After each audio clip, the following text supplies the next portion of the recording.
The darkest One Piece theory. You're not supposed to like. One Piece is not a fun pirate adventure at its core. It's a horror story about a successful global genocide that never ended, and we all kind of agreed not to call it that, because the corpses are buried under gags and friendship speeches. If that sounds dramatic, just remember, this is a series where the government casually erases islands off the map for reading the wrong book. And that's like Arc 3 of 800. On the surface, it's rubber Looney Tunes, talking reindeer, goofy faces, and a guy whose life dream is literally meat. Underneath, we have systematic slavery in Sabaody, exterminated races like the Lunarians, buccaneers chained up for generations, an entire century of history deleted, and a world where children get Buster called for visiting a library. People like to say, One Piece is fundamentally hopeful, to which I say, sure, but hopeful compared to what? Because as far as background radiation goes, this world is one long war crime with a laugh track. Here's an interesting thing. When the story mentions the Void Century, it never sounds like just a war. It sounds like a coordinated racial cleansing. The Lunarians are hunted to near extinction. The Buccaneers are enslaved and bred like livestock. The D-Clan only survives as scattered time bombs with smile-shaped death flags. The world government's original sin feels so big, it didn't just rewrite the history books. It kind of rewrote reality itself. Memory, maps, even what people think is possible. Our core thesis in this video is simple and very not cozy. 1. The Void Century wasn't a tragic misunderstanding. It was global genocide that mostly worked. 2. Imu is not just a weird immortal monarch, but a body-hopping parasite god that has been wearing celestial dragons like luxury skin suits for 800 years. And 3. Devil fruits are not quirky superpowers. They're fragments of an artificial hell, a broken demon, a weaponized evolution system that literally eats you back when you drown. And to be fair, that already sounds edgy for the sake of it. But I want to emphasize we're not doing theory bingo or power-scaling fanfic here. This is a 2-hour, fast-paced lore autopsy where every wild idea has to answer one boring question. Why did Oda build this much horror into a quote-unquote fun shonen? Why is Ohara a child massacre just to hide archaeology? Why do the Gorosei transform into nightmare beasts? Why does Vegapunk describe devil fruits like they're cursed possibilities that hijack humanity itself? The really unsettling part is Joy Boy. Fans want his failure to be this noble, tragic, almost victory that Luffy will finally complete. But what if Joy Boy's original plan would have drowned continents? What if his return through Luffy is not the prevention of the next mass extinction, but the trigger? The Will of D might not be a symbol of hope at all. It might be a catastrophe program waiting for a world state update. So when every D smiles at the moment of death, we call it brave, we call it quirky, we call it destiny. To which I say, or that's the exact second the curse boots up. That's where we're heading. But first, we need to build the foundations of the genocide they died for. How to watch One Piece. Like it's a horror manga. So if the Will of D is a curse booting up at the moment of death, that means we can't watch One Piece like a feel-good adventure anymore. We have to watch it like it's a really cheerful horror manga that forgot to tell you it was horror. The framework for this video is simple. Instead of asking, what's cool or epic about this scene? We're going to ask, what would this look like if it were real history, real politics, and real trauma? Because as far as the world of One Piece is concerned, the Straw Hats are not just goofing around on a boat. They're sailing through the aftermath of an 800-year crime scene. Here's an interesting thing. When you put on that horror lens, a lot of hype moments instantly turn into war crimes. The human auctions at Sabaody, that's not just a cool supernova meetup. That is a fully operational slave market, where a fish man-child is literally on sale. The Buster call on O'Hara stops being, "Wow, look at those battleships," and becomes the government nuking an island of librarians and kids to bury one chapter of history. Fisher Tiger's backstory is not just tragic flavor text. It's a torture narrative about a man who breaks chains and still can't break the system that made them. And to be fair, Oda never hides this.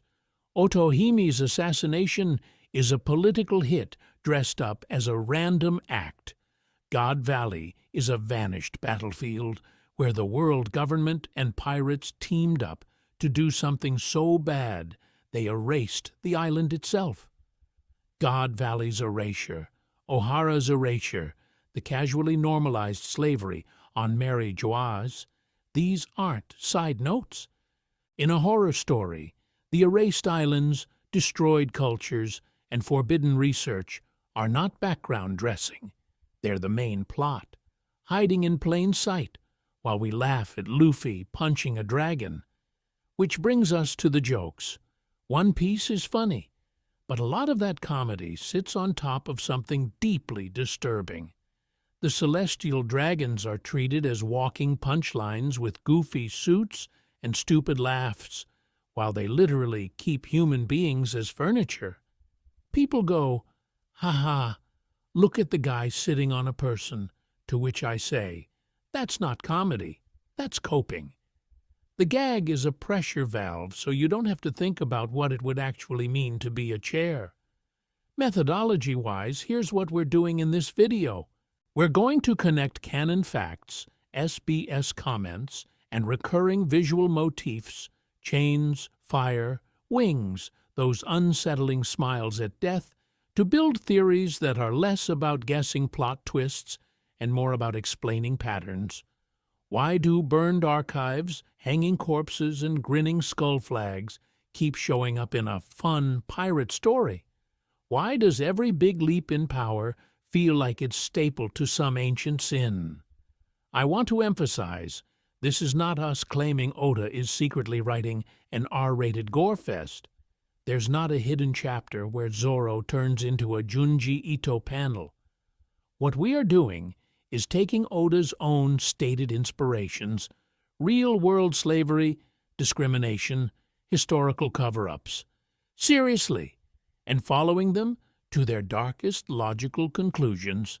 If your story is built on genocide, propaganda, and systemic abuse, you don't have to add much to make it horror. You just stop looking away. So, with that lens on, the rest of this video breaks into 3 big arcs. First, the historical crime, the Void Century as a successful global genocide and cultural purge. Second, the metaphysical crime, Imu, the devil fruits, and what kind of parasite god you need to maintain that world. Third, the living curse, the will of D, Joy Boy's failure, and why the next great cleansing might ride in on a smiling rubber boy. And if this really is a horror story in disguise, we have to ask, who or what is the actual monster here? It's not Blackbeard. It's not Akainu. Those are jump scares. The thing we're interested in is much older, much quieter, and much harder to kill. So let's go digging in the graveyard. The story keeps pretending is just set dressing, the Void Century. Wasn't a war, it was a racial purge. So when we say Void Century, the official story is very cute and PG-13.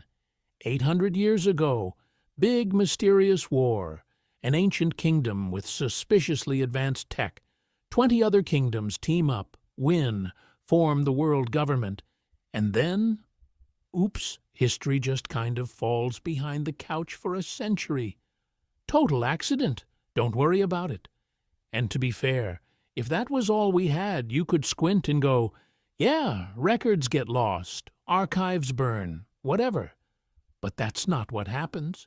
It's not we forgot. It's if you study this, we literally erase you. That jump from lost to forbidden under penalty of death is the behavior of people hiding a crime scene, not veterans telling war stories. Wars get glorified. Genocides get buried. The world government is acting like a guy with blood on his shoes, insisting he's just bad at gardening. Here's an interesting thing. Once you put on the racial purge glasses, the cast of missing peoples in One Piece stops being a vague background mess and starts looking like a checklist. Lunarians? Wiped off the map, reduced to a single survivor, and explicitly hunted as gods whose very existence is contraband. Buccaneers? Kuma's entire bloodline persecuted and sold, treated as property the second their heritage leaks. The D-carriers? Scattered, labeled natural enemies of the gods, quietly erased from family trees whenever possible. And that's before we even get into ancient giants on Elbaf being weirdly isolated, or the way fishmen and merfolk talk about centuries of slavery and broken promises. As far as diversity goes, this world used to look a lot wilder, and now every non-human group just happens to be either marginalized, trafficked, or conveniently extinct. To which I say, that's not a coincidence. That's a cleanup job. Then we hit O'Hara, which is the mask slipping in real time. A bunch of nerds on a tree island start getting too close to the void century. The response is not discredit their papers or pull funding. It's a buster call, total annihilation. Civilians, kids, the literal library, all vaporized because they almost read the wrong chapter. I want to emphasize how insane that is as policy. You don't nuke an island over a normal war secret. You do that when the knowledge itself threatens the legitimacy of your entire regime. Now, layer in the Poneglyphs, indestructible stone tablets scattered across the globe, written in a dead script that only a handful of people can even perceive. If you assume a regular war, they read like a fun puzzle box. But if you assume genocide, they suddenly feel like survivor testimonies carved into the only material the oppressors couldn't burn. It's less solve my riddle and more, please, someone in the future, witness what they did to us. And this isn't just ancient history. God Valley is the modern echo, an island where celestial dragons, slaves, and some insane power struggle all collide, and then the entire location is erased from maps and memory. No name, no record, just a weird hole in the world. That's void century methodology in miniature. Erase the place, erase the people, erase the story, act like it was never real. The legal system is built around that original sin. Archaeology is a crime. Reading history is terrorism. The Gorosei visibly panic at the will of D, at ancient weapons, at anyone who might reconnect those severed timelines. This isn't about security, it's about authorship. The Void Century is the moment the world's timeline got hard-edited, entire branches of humanity ripped out of the draft so cleanly that most people don't even know they were cut. And if that's true, then the real horror isn't just a genocide happened, it's we're living in the edited version. Which raises the question, who exactly did they delete? In the next section, we're going to zoom in on those erased races one by one and see what kind of world they were dangerous enough to die for. Lunarians, buccaneers, and the blueprint of extermination. So, if the world we're reading is the edited cut, Lunarians are one of the scenes that somehow slipped through the censor. Our first real look at them is King, and he's not introduced like a villain, he's introduced like a museum exhibit. chained to a table in a secret government lab, poked by Vegapunk, labeled not as Arsonist King or Tyrant King, but as the last surviving Lunarian. There is literally a bounty on his race before there's a bounty on his crimes. And here's an interesting thing. That bounty doesn't work like a normal wanted poster. It's not, capture this guy, bring receipts, we'll negotiate. It's, if you ever see someone with brown skin, white hair, black wings, and fire on their back, you get paid. No questions asked. That's not law enforcement. That's a standing kill-on-sight order for a bloodline. Imagine if the Marines put out a flyer that said, spot a redhead, collect 100 million. You're not dealing with crime anymore, you're dealing with extermination as a policy. Lunarians themselves are framed like forbidden mythology. They have wings, they constantly burn, they were called gods, and they supposedly lived on top of the Red Line. And to be fair, One Piece is not subtle here. Where do the celestial dragons live? On top of the Red Line, in Mary Geoise. So, the gods of the current era are literally squatting on the grave of the previous gods. As far as visual metaphors go, that's basically Oda screaming, "Yes, this is colonizer logic, please clap." Then we meet the Buccaneers through Kuma, and the pattern gets louder. Huge bodies, ridiculous strength, and a mysterious lineage tied to the Nika legend. They don't rebel. They don't start a war. Kuma's dad just knows a song and a story he's not supposed to know. Result? His family is enslaved, hunted, and slowly erased for the crime of existing. People say, "Oh, that's just how the celestial dragons are," to which I say, "No, that's how you treat a myth you're terrified will come true." Now put Lunarians and Buccaneers side by side. Both are physically exceptional. Both are symbolically glued to ideas of gods, freedom, or liberation. Both are either wiped out or chained up by the same government. This is not a random mess of big guys with tragic backstories. This is a filter. Anything that looks like it could inspire worship or rebellion gets deleted or repurposed. Because as far as the world government is concerned, you don't just kill what scares you, you study it.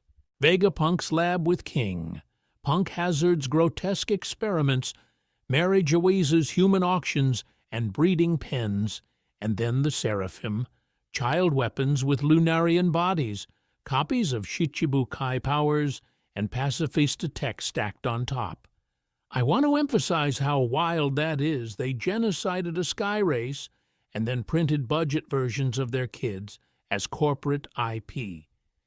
This is exactly how a colonizing regime behaves when it wants to erase a threat while stealing its power.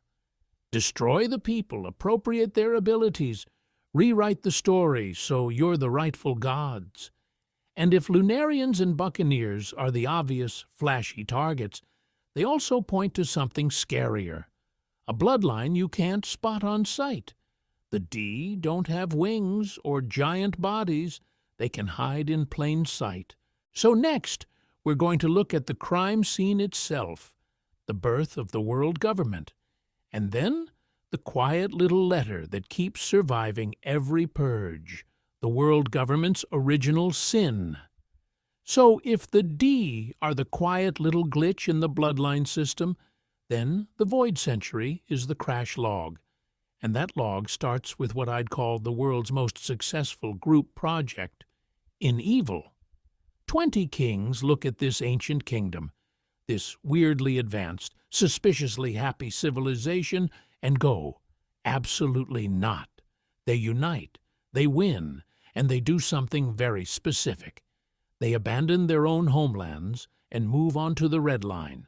They crown themselves celestial dragons, build Mary Geoise literally above everyone else, and set up the empty throne as this big performative symbol of equality. No one sits on it. We all share power. We're very responsible adults now. To which I say, that's not a peace treaty. That's a successful coup by war criminals with better interior design. Because, as far as we can tell, the hypocrisy starts on day one. These guys immediately lock in a hereditary god class, institutionalize slavery, and bake discrimination into the law. Fishmen and merfolk, second class. Giants, minks, sky people, exotic tools, regular humans, taxable background NPCs, and to be fair, One Piece never pretends this is a slow moral decline. It's baked into the founding myth. The gods of the world are just pirates who won and then wrote the rulebook. Here's an interesting thing. The ancient kingdom doesn't feel like just a rival empire. It feels like a different model of civilization. We keep seeing absurdly advanced tech in the ruins, Pluton blueprints, Uranus hints, giant robots, the Iron Giant in Mary Jawaz, and it all lines up suspiciously well with marginalized races. Poseidon is literally a mermaid princess. Pluton is tied to Water 7 shipwrights and an ancient warship. Uranus is probably sky-related, maybe linked to Skypia, or even Lunarians. The ancient kingdom's power was bound up with sea people, sky people, and giants, the exact groups the world government spends centuries breaking. So the original sin is kind of twofold. First, there's the physical crime, extermination or subjugation of whole races and bloodlines. Lunarians nearly wiped out, buccaneers hunted, the D scattered. Second, there's the narrative crime. They rewrite history so that genocide becomes justice against a dangerous kingdom. You don't just kill a people, you kill the story where they were the good guys. O'Hara is that crime speedrun any percent. Scholars recreate the ancient kingdom's role, thinkers who understand the void century.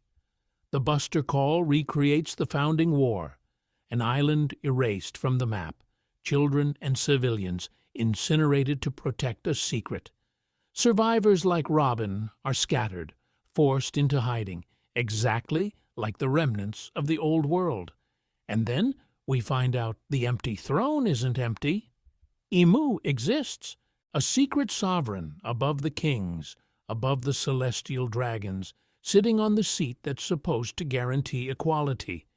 That retroactively poisons the whole founding story.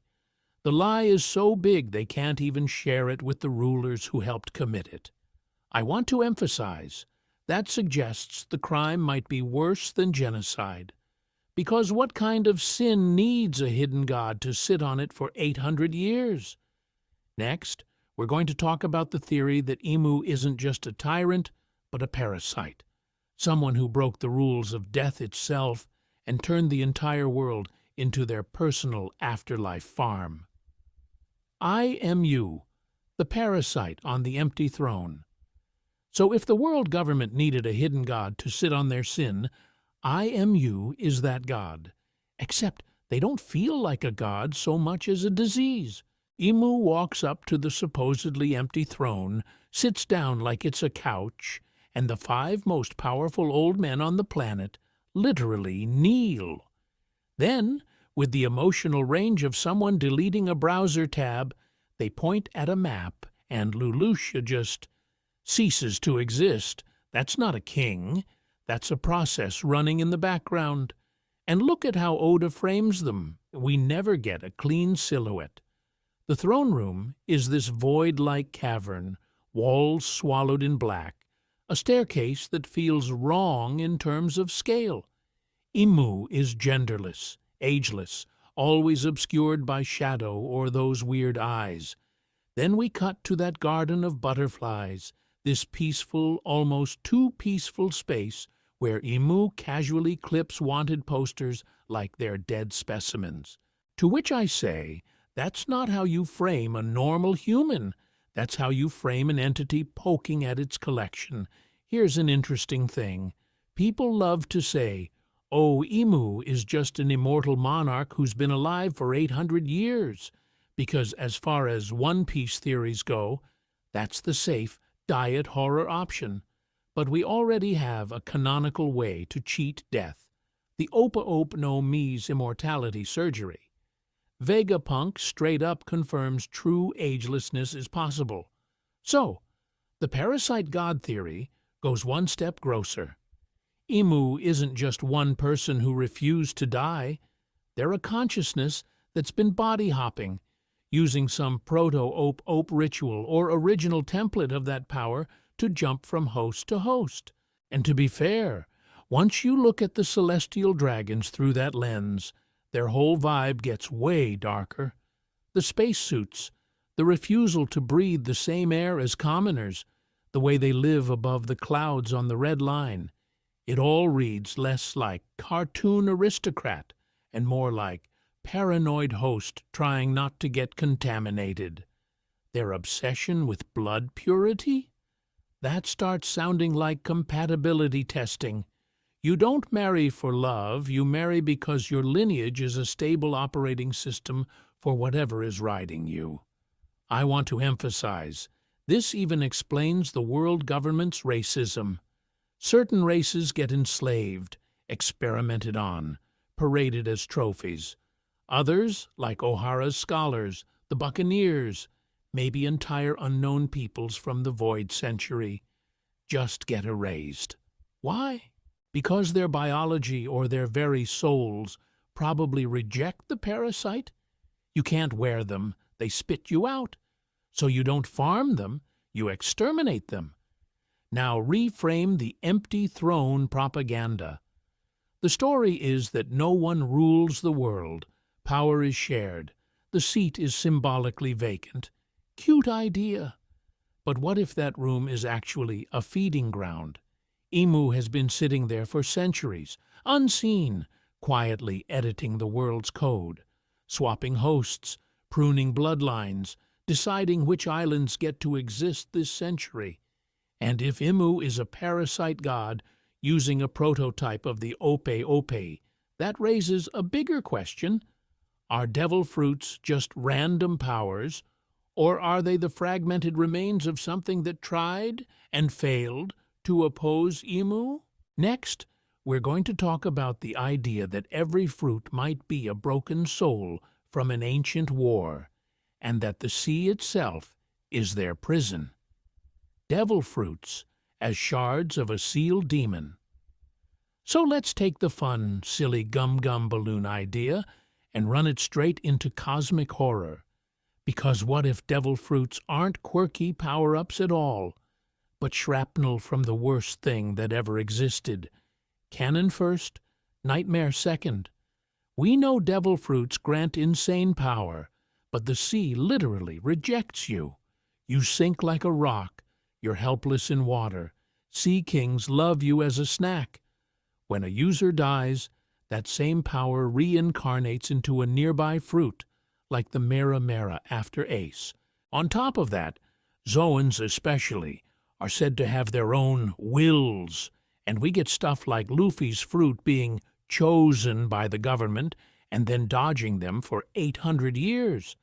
That's not a clean, neutral system. That's a vague mess of reincarnation, possession, and punishment. People treat the sea weakness as a balance patch. Oda didn't want everyone to be too strong. To which I say, if the literal ocean, the planet's blood, rejects you, that feels like a sentence for a cosmic crime, not a gameplay nerf. This isn't Pokemon-type matchups. This reads like the world itself saying, you are not supposed to exist anymore. So here's the sealed demon idea. Once upon a void century, there was a singular entity or weapon. Call it a devil. Call it an ancient weapon prototype. Call it the world's first bugged patch note. It was godlike, reality-bending, and completely out of control. The only way to stop it was to conceptually dismember it. Every aspect of its being got sliced into powers and locked into fruits. One soul, shattered into thousands of abilities. Suddenly, the categories make sense. Logias are its elemental body: fire, darkness, lightning, light. Parameches are its warped reality hacks, turning people into toys, editing souls, rearranging gravity. Zoans are the instinct and will, the living part of the demon that still wants to hunt, adapt, evolve. When a Zoan takes over a gun or a sword, that's not cute. That's a fragment remembering how to be a creature. Vegapunk shows up and says fruits are the possibility of human evolution someone once wished for, and to be fair, that sounds very inspirational poster. But I want to emphasize how propaganda-coded that line feels, because as far as we can tell, these wishes look a lot like ripped-out traits of a being forced into conceptual prison. You're not evolving into something new. You're renting a piece of something ancient and very angry. Enter Blackbeard. Abnormal body can host more than one fruit, doesn't explode. The easy read is, he has 3 hearts or whatever. The Demon Shard read is, his body template is closer to the original vessel. He's not breaking the system. He's what the system was designed for, a chassis that can reassemble multiple fragments without instant rejection. Now imagine the ancient kingdom. They either built this thing as a superweapon against the 20 kingdoms, or tried to use an existing god. They lost control, caused a cataclysm, and everyone agreed. Shatter it, scatter it, and let the sea itself curse any future host. Devil fruits become global landmines. The Void Century becomes the cleanup report. And if that's true, then smiles, artificial fruits, and failed experiments aren't just bad science. They're glimpses of an artificial hell, broken consciousnesses trying and failing to manifest. Which raises the next question: what happens if someone finally puts the demon back together? Failed souls and artificial hell, the dark side of devil fruits. What happens if someone finally puts the demon back together? Well, the first thing we have to admit is that parts of it are already walking around, making jokes and punching gods. Because Zoan fruits are not acting like neutral USB drives, they're acting like roommates. Chopper literally has to negotiate with his monster point. The impel-down jailer beasts don't just transform.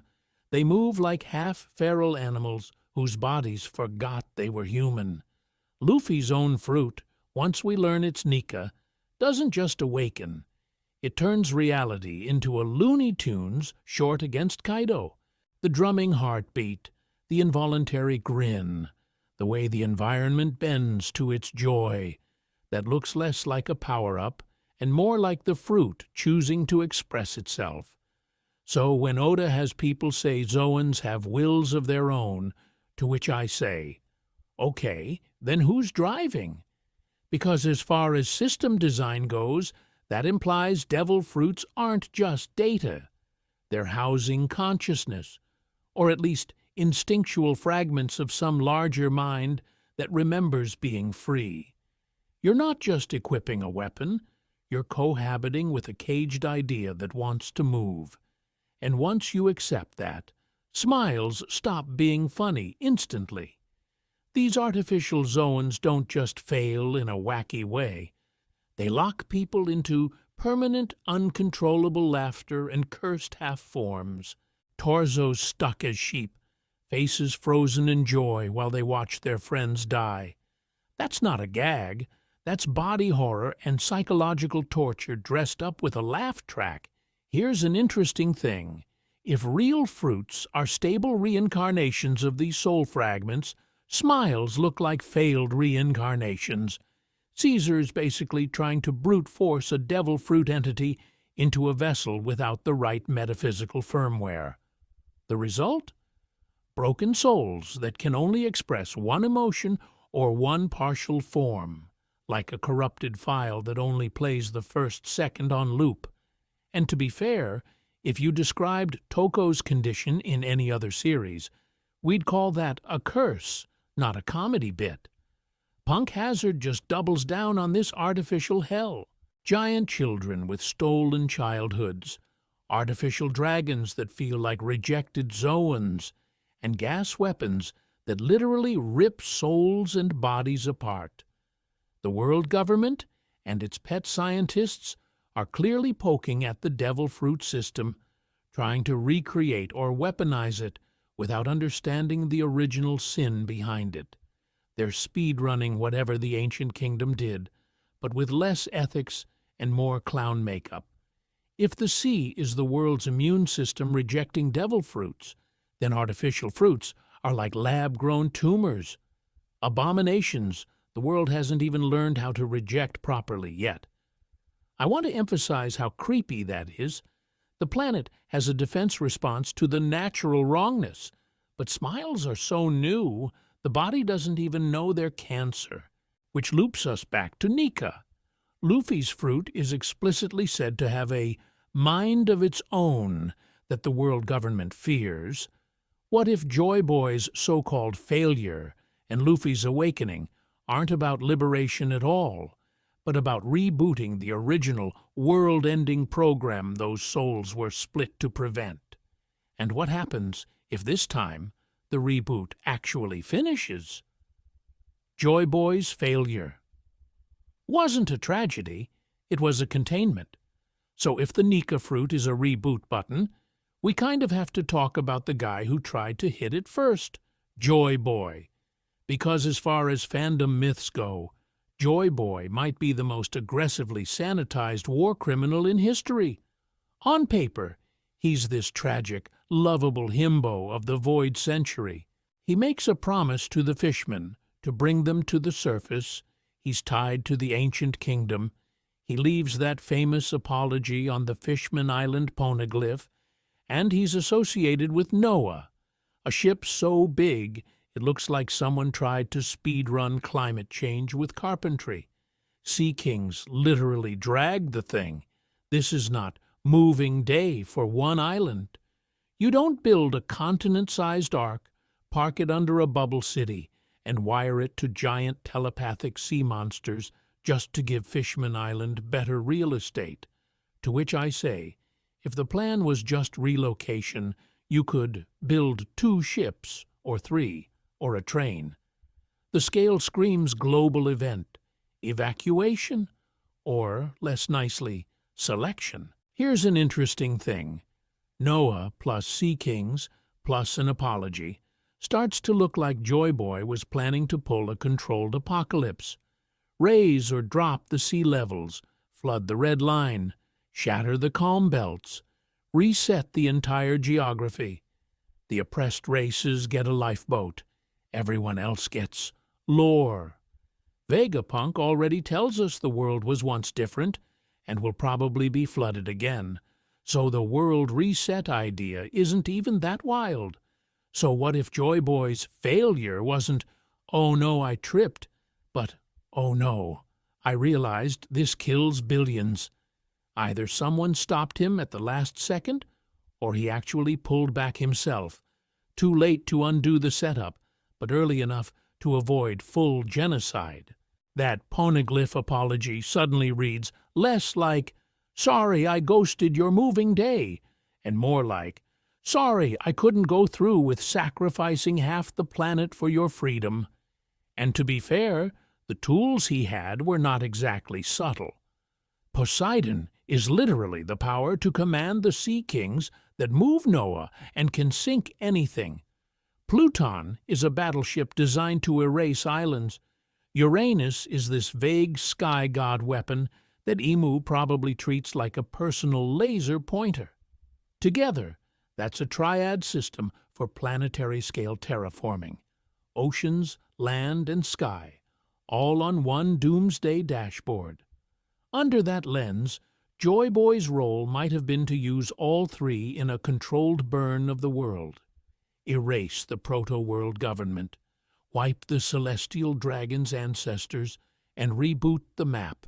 Instead, he fails, The ancient kingdom loses and the cataclysm gets delayed by 800 years, while Aimu industrializes oppression. The prophecy talk about the dawn of the world, the inherited will returning, the next Joy Boy being born. It all starts to sound like a scheduled second attempt at the same operation.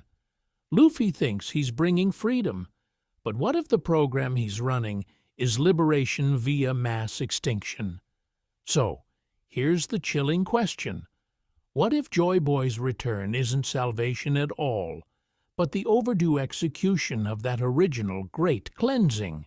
And what happens if Luffy, the guy who saves everyone, is the one who finally makes sure it actually goes through? Let's talk about how the next section's extinction math gets very uncomfortable very fast. Luffy as the trigger for the next great cleansing. So if Joy Boy's liberation plan already sounds like a war crime with good PR, Luffy being the one to finally execute it is where this gets actually terrifying, because as far as the story is concerned, he's not just some guy with a goofy punchline fruit. He is the carrier of the Hito Hito no Mi model Nika, the literal warrior of liberation. His awakening turns him into this reality-bending, rubber Looney Tunes god who can grab lightning, inflate the ground, and weaponize joy itself, which sounds fun. Until you remember we only ever hear Nika's legend from the perspective of slaves. It's a whispered savior myth told in chains. We never get the world government's official version of that story. We just see their absolute panic around this one fruit, to the point that they renamed it, buried its identity, and tried to erase the idea of Nika from history. People say, well, they're just scared of losing power, to which I say, sure, but what if they're also scared of losing the planet? Here's an interesting thing. If Nika's awakening is hardwired into the same ancient system that controls the ancient weapons and the Red Line itself, then the government's terror might be rooted in actual memory. The Void Century isn't just political drama. It looks like a near-extinction event. O'Hara gets Buster called off the map just for reading about it. That's not, we don't like spoilers. That's, we are hiding the recipe for global reset. And to be fair, if the last Joy Boy almost pressed that button, you kind of get why the survivors built an 800-year cover-up machine. Now, scale Luffy's usual behavior. Everywhere he goes, he destabilizes local tyrannies, Alabasta's monarchy crisis, Eni's lobby's judicial farce, Dressrosa's toy slave kingdom, Wano's isolationist shogunate. It's a pattern. He doesn't just beat the boss. He breaks the system that made the boss possible. So, what happens when he finally points that instinct at the actual world order instead of one island at a time? The popular dawn of the world theory says it involves sinking Mary Joyce, destroying the Red Line, and merging the seas into one great ocean. Fishmen finally reach the surface without persecution. The all-blue literally forms. Borders vanish. Utopia, right? Cool, except you also just changed global sea levels, currents, weather, and geography in one shot. Whole islands drown. Coastal nations vanish. Millions of ordinary people who never owned a slave in their life die in the crossfire of someone else's ancient promise.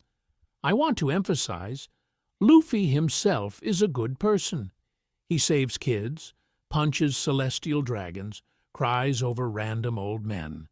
But the program he's running, Joy Boy's inherited will plus Nika's fruit, might be locked into a script that ends with world-scale collateral damage whether he wants it or not.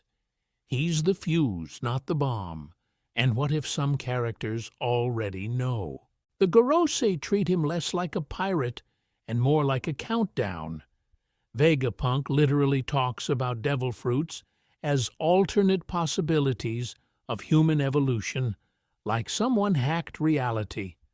Dragon might be trying to time the revolution, so the reset hurts the right people. Everyone's playing around an event they can't fully stop, only accelerate or delay.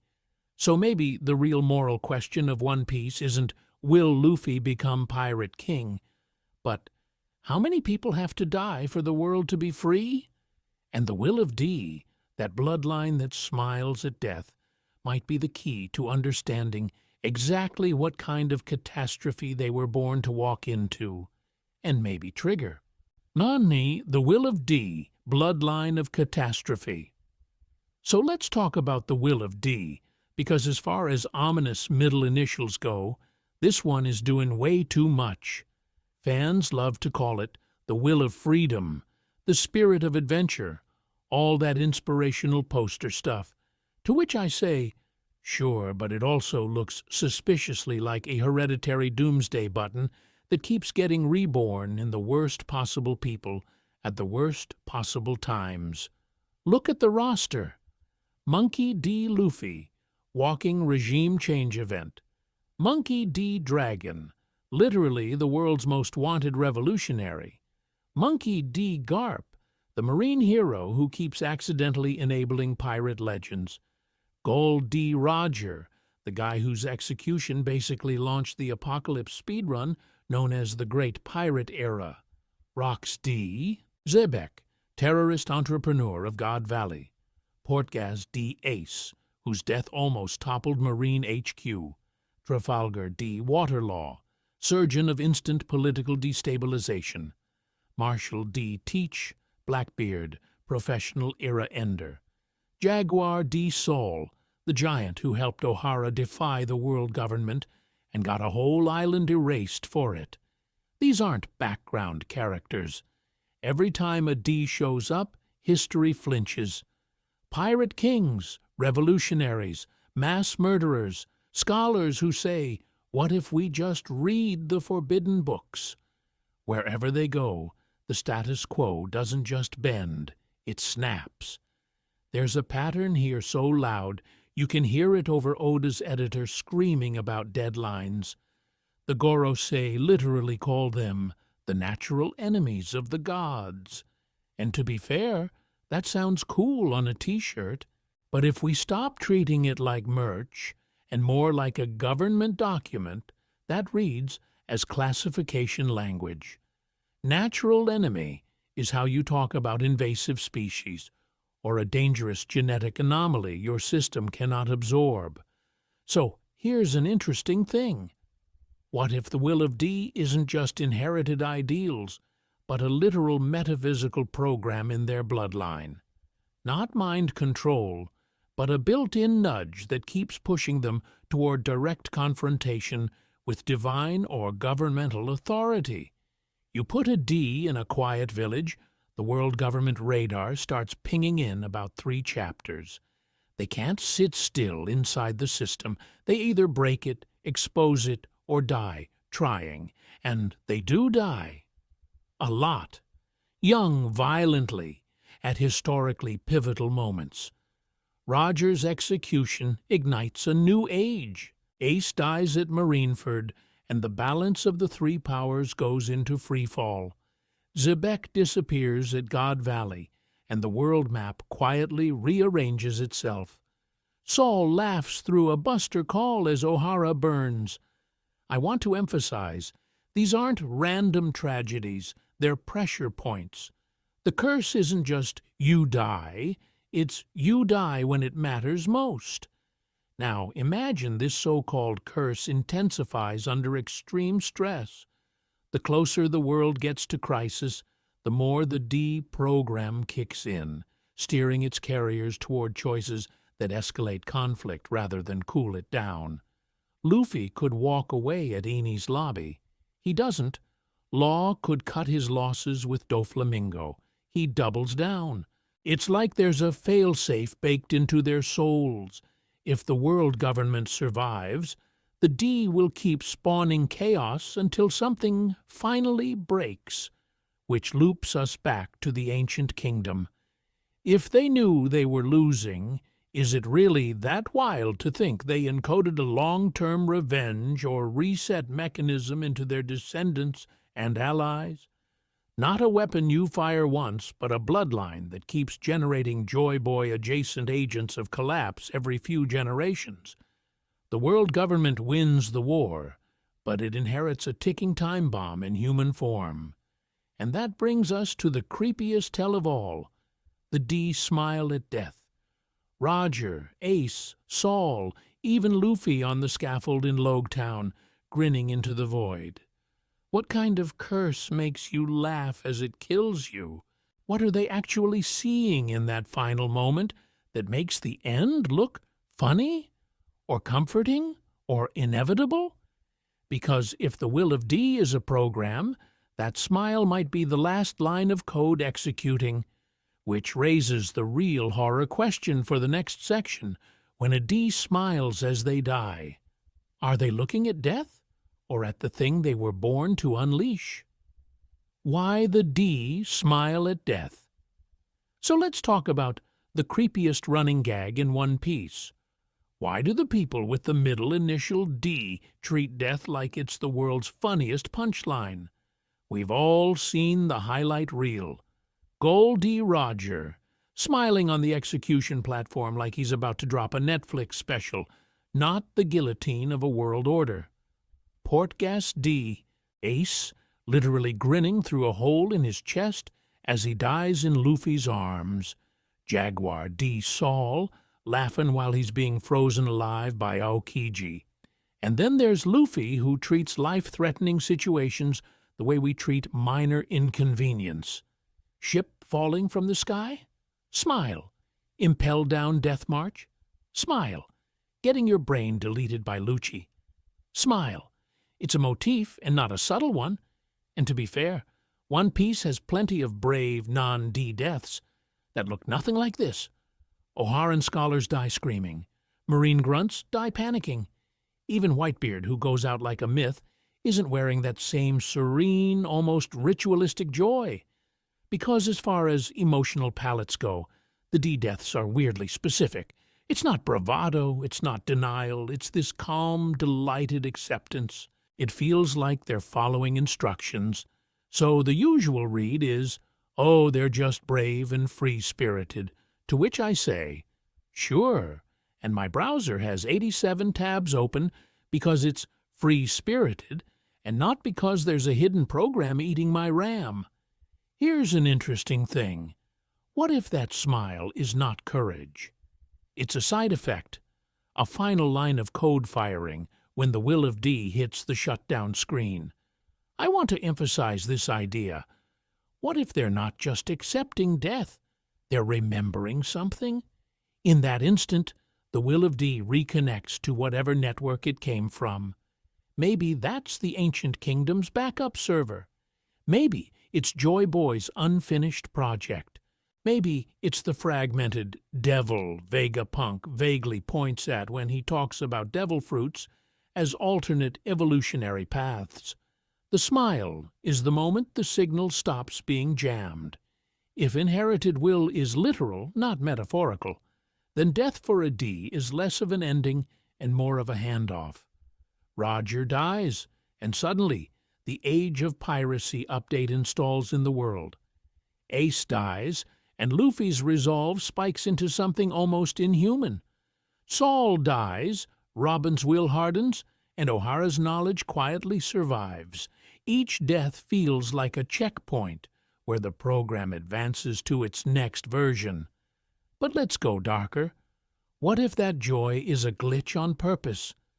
Think about smile fruits, permanent grins, forced laughter, emotional responses hardwired to serve a system. Now scale that up to bloodline level. The D-Clan might be coded to respond to lethal danger with euphoria, so they never hesitate to throw themselves into world-shaking situations. Self-sacrifice stops being noble and starts being compliance. And that ties perfectly into Oda's obsession with laugh tales and jokes at the end of the world. The Void Century is probably the worst tragedy in history, but its true story is supposedly laughable. Maybe when a D dies, they get a flash of that cosmic joke, how the genocide, the parasite god on the empty throne, and the devil fruit mess all lock together, and they can't help but laugh. Because if the D are carrying a catastrophic update for the planet, then every smiling death is another progress bar ticking forward. At that point, the D-line stops looking like a family and starts looking like a distributed bomb, with each generation as a time charge.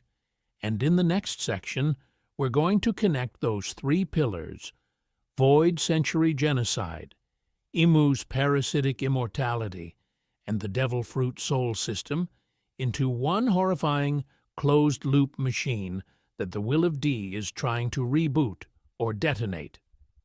A world built on erased people and weaponized souls. So at this point, the series stops looking like a fun pirate adventure and starts looking like someone built a perpetual motion machine out of genocide and bad decisions.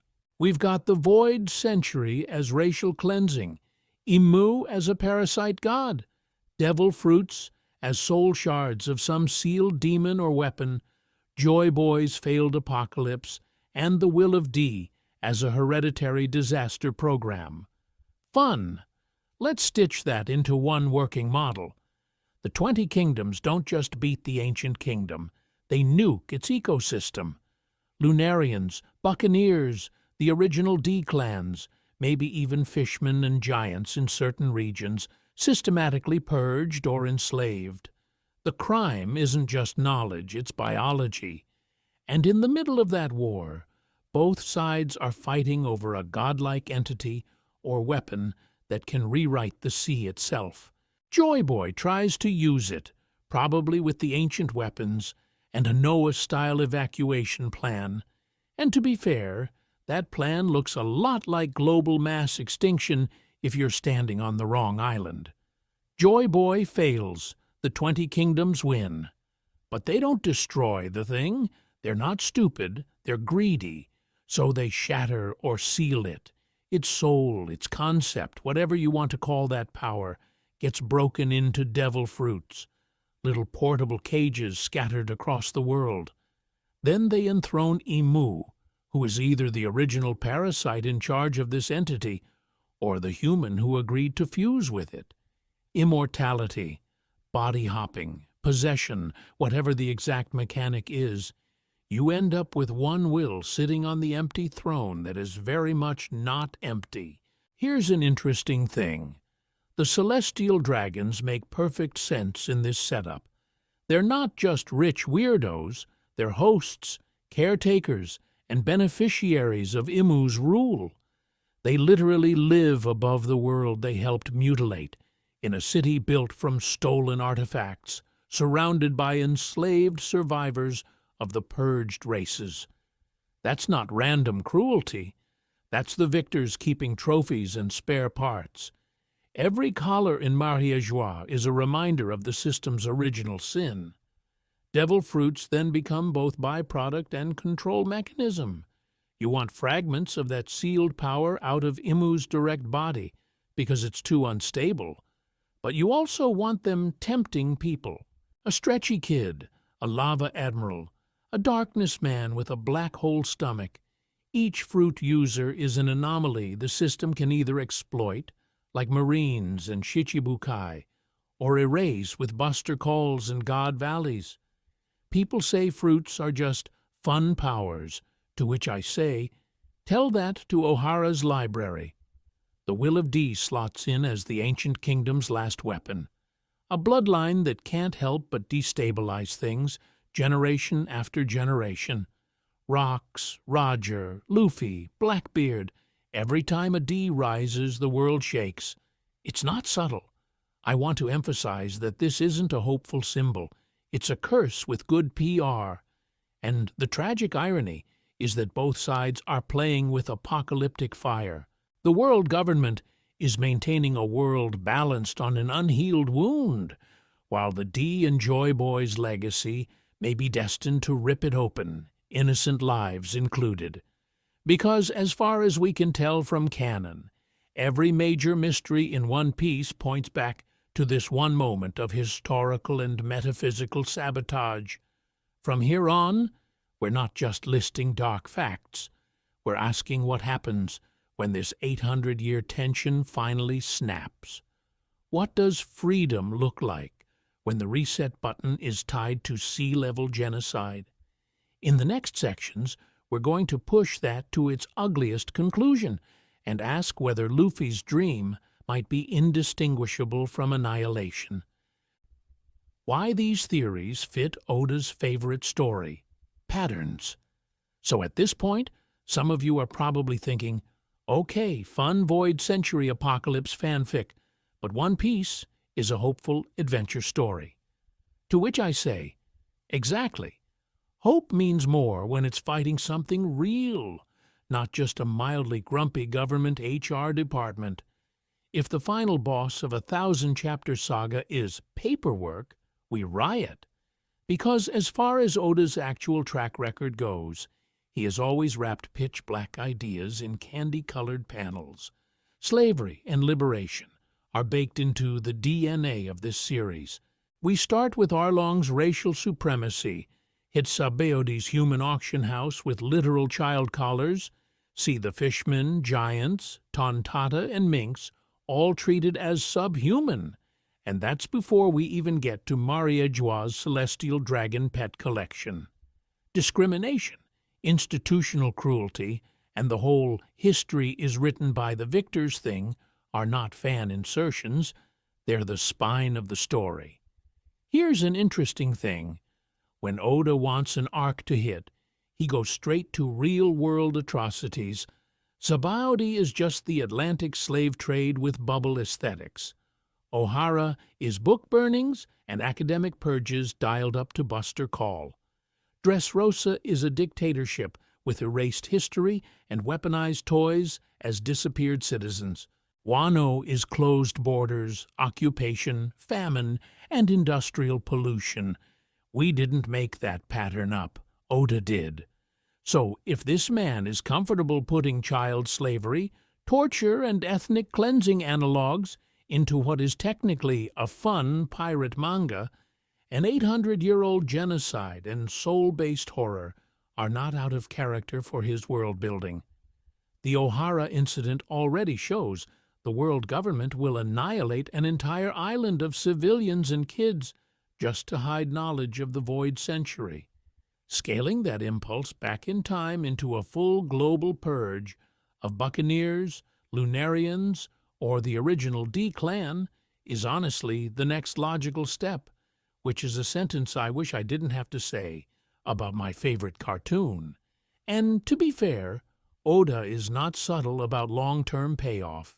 The Void Century, the D, the ancient weapons, Joy Boy, these weren't tossed in during Wano because he got bored. They've been seeded since early Grand Line arcs, lurking like a badly documented power system. I want to emphasize that kind of slow burn usually pays off in something heavy, not a light. It was all symbolic friendship twist. You don't foreshadow world-shaking weapons for 25 years so they can become eco-friendly fireworks. Shonen as a genre also loves hiding a rotten core under a bright surface. Naruto is about child soldiers and fascist coups. Hunter x Hunter is human trafficking, torture, and capitalism with Nen. One Piece is arguably the king of that pattern. Goofy faces on top, systemic horror underneath. Vegapunk literally tells us devil fruits are alternate possibilities of human evolution, which sounds inspiring until you remember that in this video we're asking, cool, alternate how many times did people die for that? Even the whole laughing at tragedy thing is built in. Roger's execution starts the Age of Dreams, and people are cheering while a guy is literally being killed. The final island is called Laugh Tale. Oda has said he loves mixing comedy and sorrow. The darker the history, the more cathartic that eventual laughter has to be to feel earned. If the void century was just a zoning dispute, why is the punchline named like a cruel joke? So when we talk parasite gods, genocidal resets, and devil fruits as soul prisons, we're not dragging One Piece into a grimdark AU. We're just taking Oda's favorite toys to their logical endpoint. And from here, we're going to zoom back in from the meta level and start poking at specific, weird little lore crumbs and character moments, stuff you've seen 100 times, that suddenly look way more disturbing once you put on the 800-year horror story glasses. From fun pirate story to cosmic crime scene. So at this point, we kind of have to admit something cursed out loud. One Piece stops being a fun pirate scavenger hunt and starts looking a lot like an 800-year cold case. We're not just asking, what is the treasure? We're asking, who deleted an entire version of reality? And why were they so scared of anyone remembering it? I want to emphasize how wild that is because, as far as the text shows us, every time we scratch at the edges of history, we don't find whimsical adventure. We find fire, chains, and missing people. O'Hara tries to read a few rocks. Buster Call. Fishman Island whispers about an old promise. Ancient weapon alarms. Even little things like Robin's existence are treated as a literal war crime. And when we zoom out, the pattern gets nastier. The Void Century stops being a lore Easter egg and starts looking like global genocide plus racial cleansing. Buccaneers, Lunarians, the original D-Clan, entire island cultures like O'Hara's scholars, either wiped out, enslaved, or folded into this pristine, Holy Land narrative. People say the world government is kind of corrupt, to which I say, mate, that's like calling Akainu kind of strict at work. This is an original sin scale operation. Then you stack Emu and the celestial dragons on top, and it gets very parasite horror very fast. These are people who act less like rulers and more like hosts. The Gorosei shrug off wounds, morph into monsters, kneel to a shadow on the empty throne. There's a real, non-zero chance we're watching an ancient body-hopping god, or system of gods, puppeting a bloodline for 800 years. And to be fair, that would explain why the CDs are so cartoonishly awful. Imagine being possessed by a cosmic tapeworm with a god complex. Now, plug devil fruits into that. Vegapunk calls them alternate possibilities of human evolution, which sounds inspirational until you remember people literally drown and explode over these things. Under the horror lens, each fruit stops being a quirky power-up and starts looking like a weaponized soul fragment from something that got sealed away. A prison that begs to be used. A distributed hard drive for a demon, or an ancient weapon, or both. In that context, Joy Boy's failure and the will of D are not side mysteries. They're the ticking clock and the delivery mechanism. Every D, Roger, Rocks, Luffy, Blackbeard, kicks off a new era of chaos like they're running a world-ending program written 800 years ago. They smile at death because on some level the script says, you don't get to retire, you get to detonate. So now, mentally re-watch the series with the crime scene filter on. Alabasta stops being Luffy helps a princess and becomes a test run for regime change. Can you topple a government without exposing the bigger secret? Enies Lobby isn't just a cool rescue. It's a guided tour of the justice machine that deletes inconvenient people and paperwork.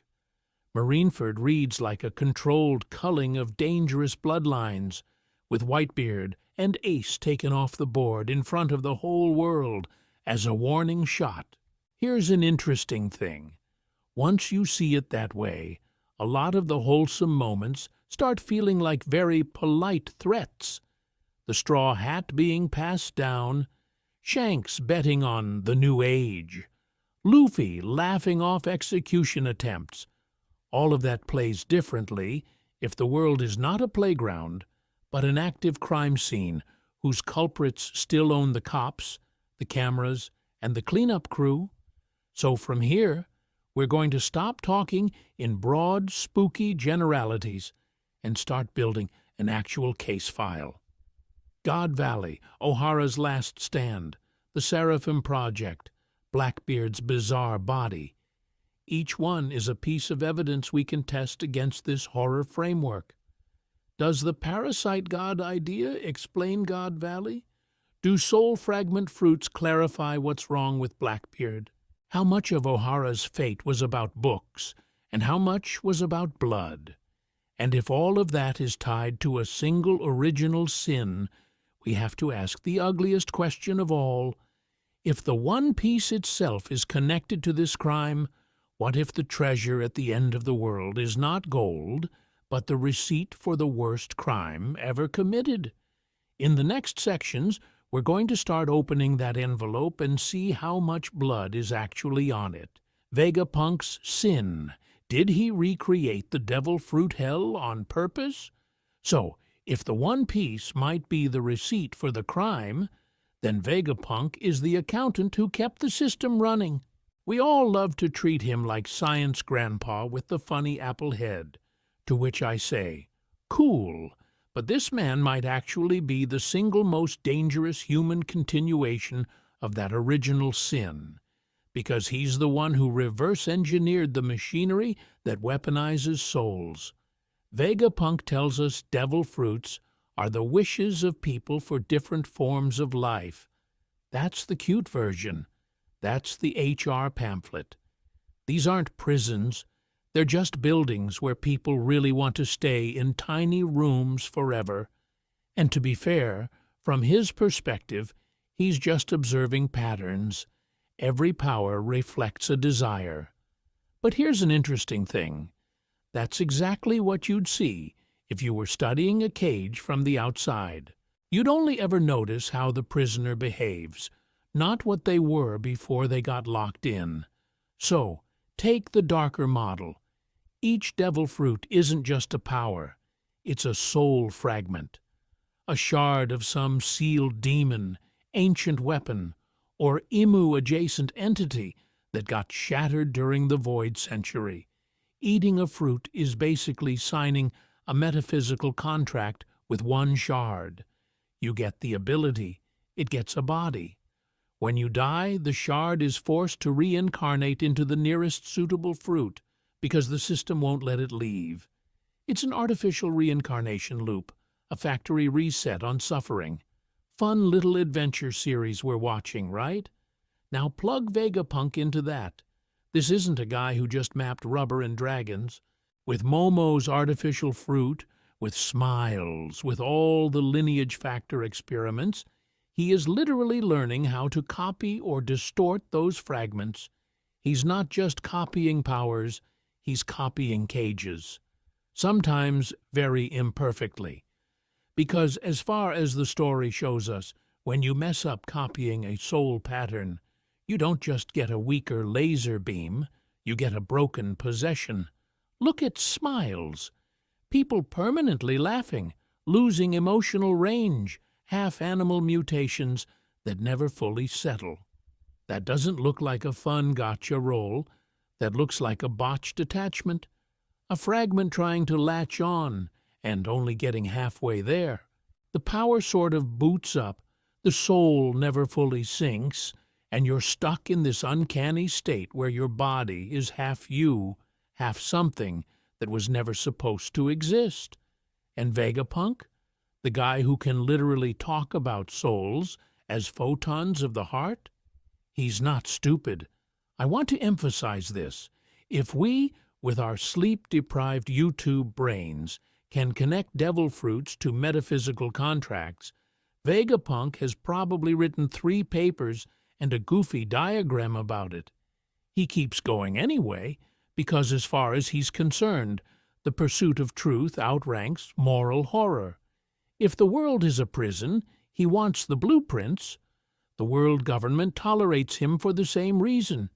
He stabilizes and industrializes the devil fruit hell they inherited. Pacifistas, seraphim, mass-produced powers. He's the modern engineer of an ancient incarceration system. They don't need to understand the sin. They just need it weaponized on schedule. But if Vegapunk can copy a devil fruit's soul pattern, that cuts both ways. If you can replicate the cage, you can, at least in theory, unlock it.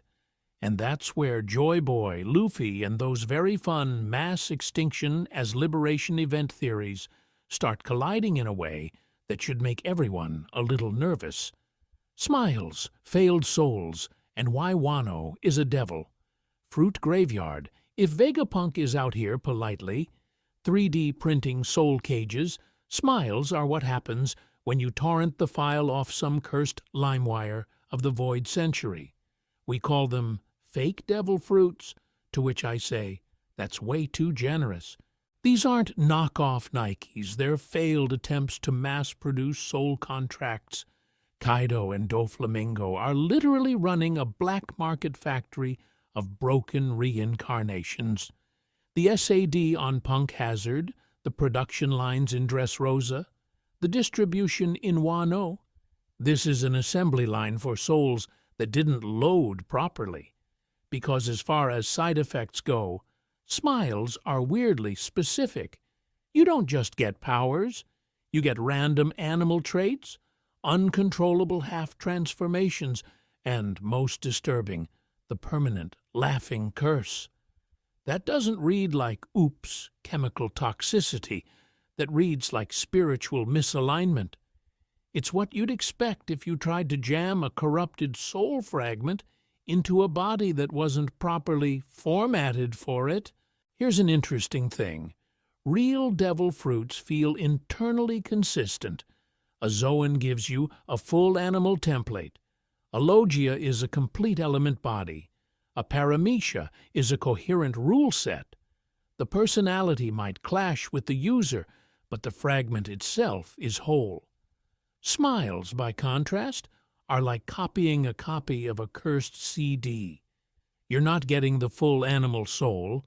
You're getting fragments of fragments, glitchy, partial possessions that can't fully overwrite the host. So they hijack something basic like laughter as a crude compatibility patch. And I want to emphasize how messed up that is in Wano. Ibasu Town is framed as comic relief until it isn't. An entire community whose grief has been overwritten by forced joy, people laughing at funerals, kids giggling through starvation. That's not just tragedy. That's what a failed exorcism looks like on a national scale. You tried to bind broken souls to bodies, and the overflow bug is you lose your ability to cry.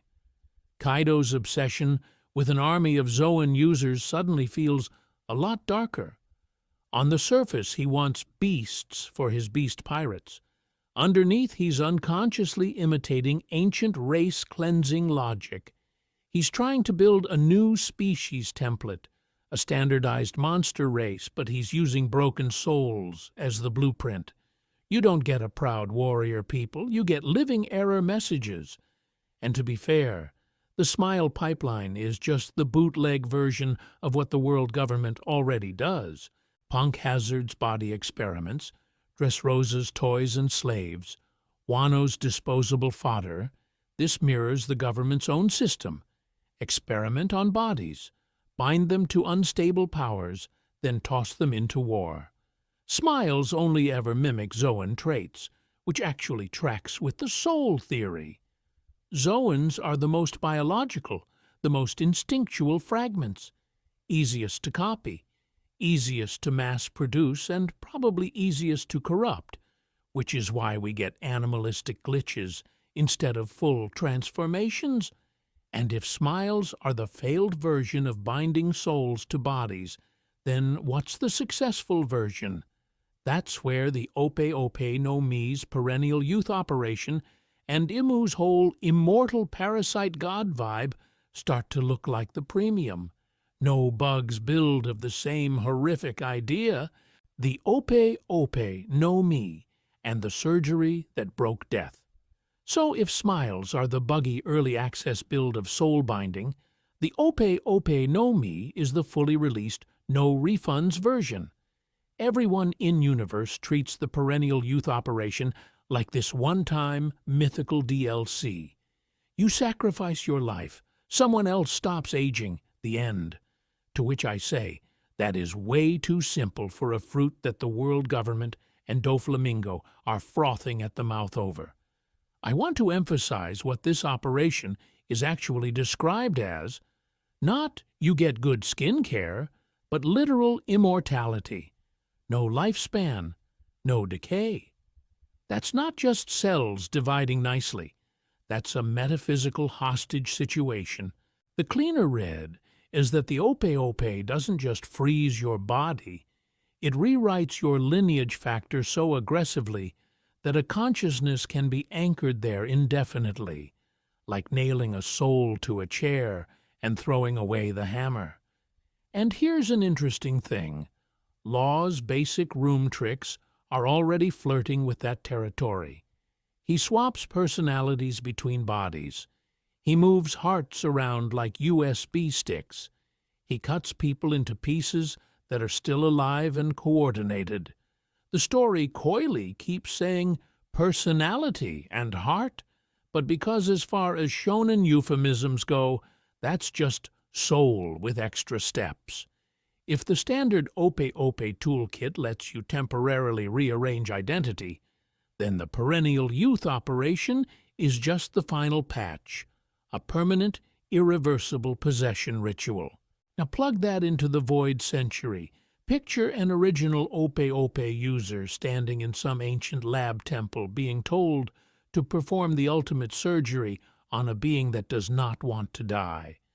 That being is what we now call Imu. Maybe the user thinks they're sealing a godlike parasite into a single host to contain it. Maybe they're forced at sword point by the 20 kings. Maybe they're tricked with the promise of saving the world. Whatever the case, the operation succeeds. The surgeon dies, and Imu walks out of history with a body that will never naturally eject their soul. And then we twist the knife further. What if the Ope Ope no Mi itself is a specialized fragment of that parasite god? A tool it shed or engineered to make sure it can always find a new surgeon, a new ritual, a new host. Devil fruits, being alternate possibilities of human evolution, suddenly becomes alternate ways for a sealed demon to interface with you, which is a fun little rebrand. Doflamingo calling this the ultimate devil fruit, talking about becoming a ruler of the world, starts to sound less like standard villain ego and more like he accidentally read the real user manual.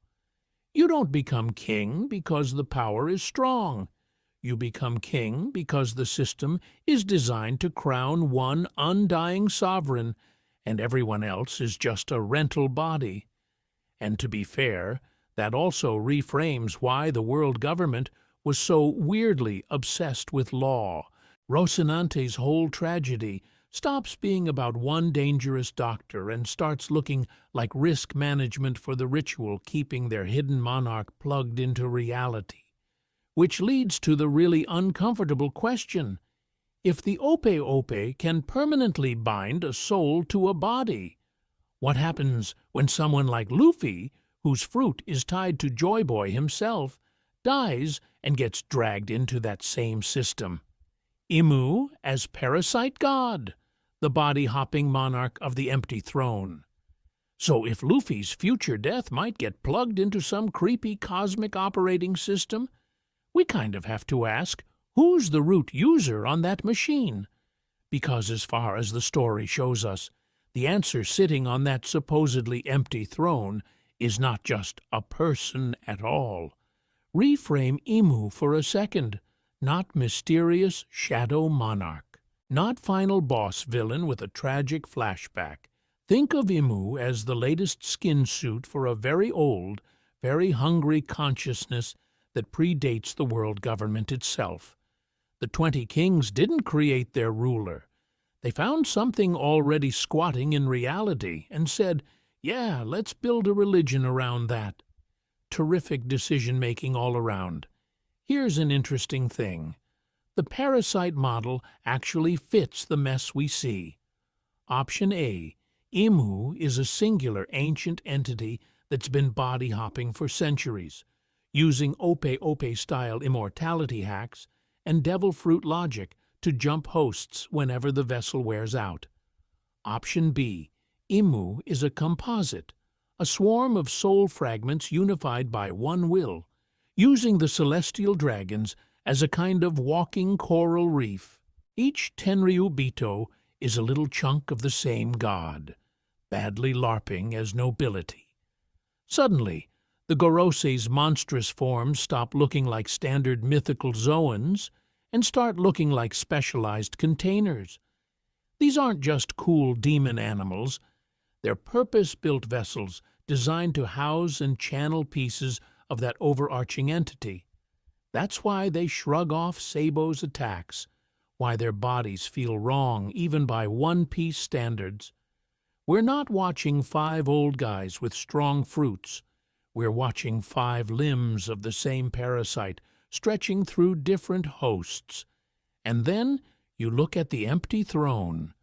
The whole world believes no one sits there, that power is distributed among the allied kings, to which I say, that is exactly how a parasite ruler wants to be perceived. Politically absent, metaphysically omnipresent.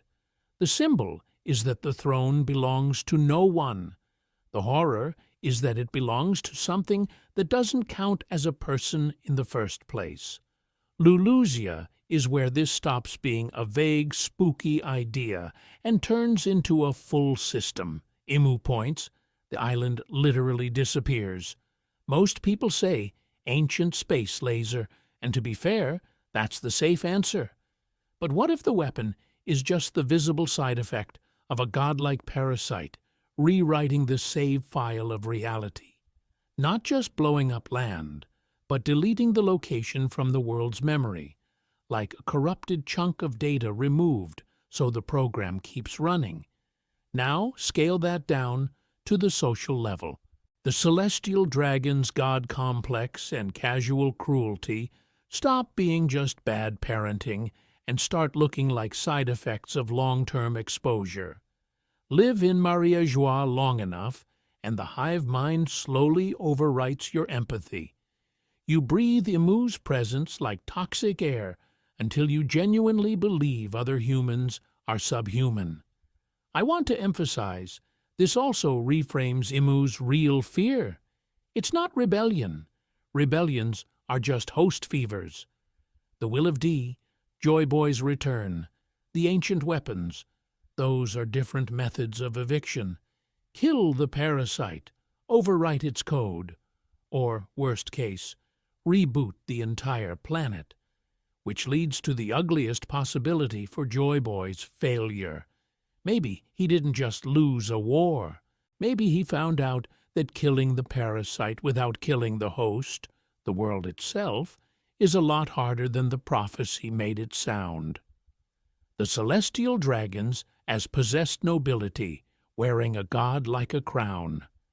And that's where the story quietly slides its most cursed NPCs back onto the board, the celestial dragons. Because as far as failed parasite evictions go, these people are basically walking pop-up ads for Imu's will. We joke about them as spoiled space Kardashians with fish bowls, but what if that's the wrong frame?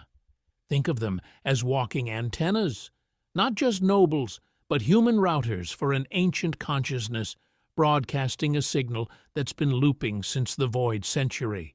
And to be fair, once you see them as meat radio towers, the whole I live in a glass bubble aesthetic hits way different.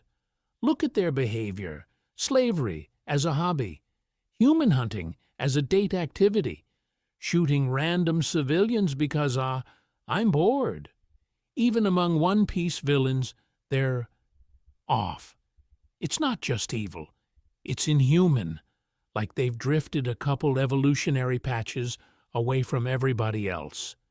They refuse to breathe the same air as commoners. They float around in those bubble helmets, and they genuinely act like other humans are livestock. At some point, you stop asking, why are they so mean? And start asking, are we sure they're still people? Here's an interesting thing. They keep talking about the blood of the founders, like it's this sacred genetic flex. But what if that bloodline isn't about superiority at all? What if it's about compatibility? Their families might be the few lineages that can safely host or channel fragments of Imu's will without instantly burning out. Not better humans, just more plug and play with the parasite god's operating system. That makes the bubble helmets read like symbolic life support. They live in a curated atmosphere, literally and metaphorically, where Imu's ideology is the air. Every conversation, every law, every ritual in Mariéjois is basically reinforcing the signal. You are chosen, the world is cattle. The old kingdom was sin. Step outside that bubble, physically or mentally, and you risk contamination by the will of D, by Joy Boy's echo, by all the opposed frequencies trying to cut in, and their authority. On paper, it's Marines, bounties, CP0, the whole institutional mess. But I want to emphasize, the story keeps flirting with something extra, almost like there's metaphysical leverage. You serve as a vessel for the ruling entity. You get blessings, protection from accidents, absurd political luck, maybe even that you can shoot a man in public and nothing sticks plot armor. You rebel, you get erased, not just socially, but spiritually. Think curse, not just consequence. Then we have God Valley. Officially, a political incident. Unofficially, it feels like the one moment the gods' chosen cattle farmers were about to get culled. Rox D. Debec, a walking extinction event, targets an island where celestial dragons and their slaves are gathered. Garp and Roger team up. Ancient weapons are vaguely implied in the chaos, and the island itself vanishes. That doesn't feel like normal history. That feels like the parasite smashing the emergency glass. If they are partial vessels, side effects are almost guaranteed. Nightmares, visions, compulsions. Imagine growing up in Mariéjois and thinking your intrusive thoughts are holy revelations.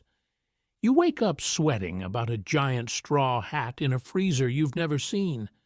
You feel irrational terror at the letter D. You're paranoid, obsessed with absolute control, because on some level you can feel something out there that your God hates, which raises the real horror question: what happens when that possession finally runs into the one bloodline that doesn't just resist it, but seems wired to short it out? The people who smile at death and carry the will of D? The will of D as a curse?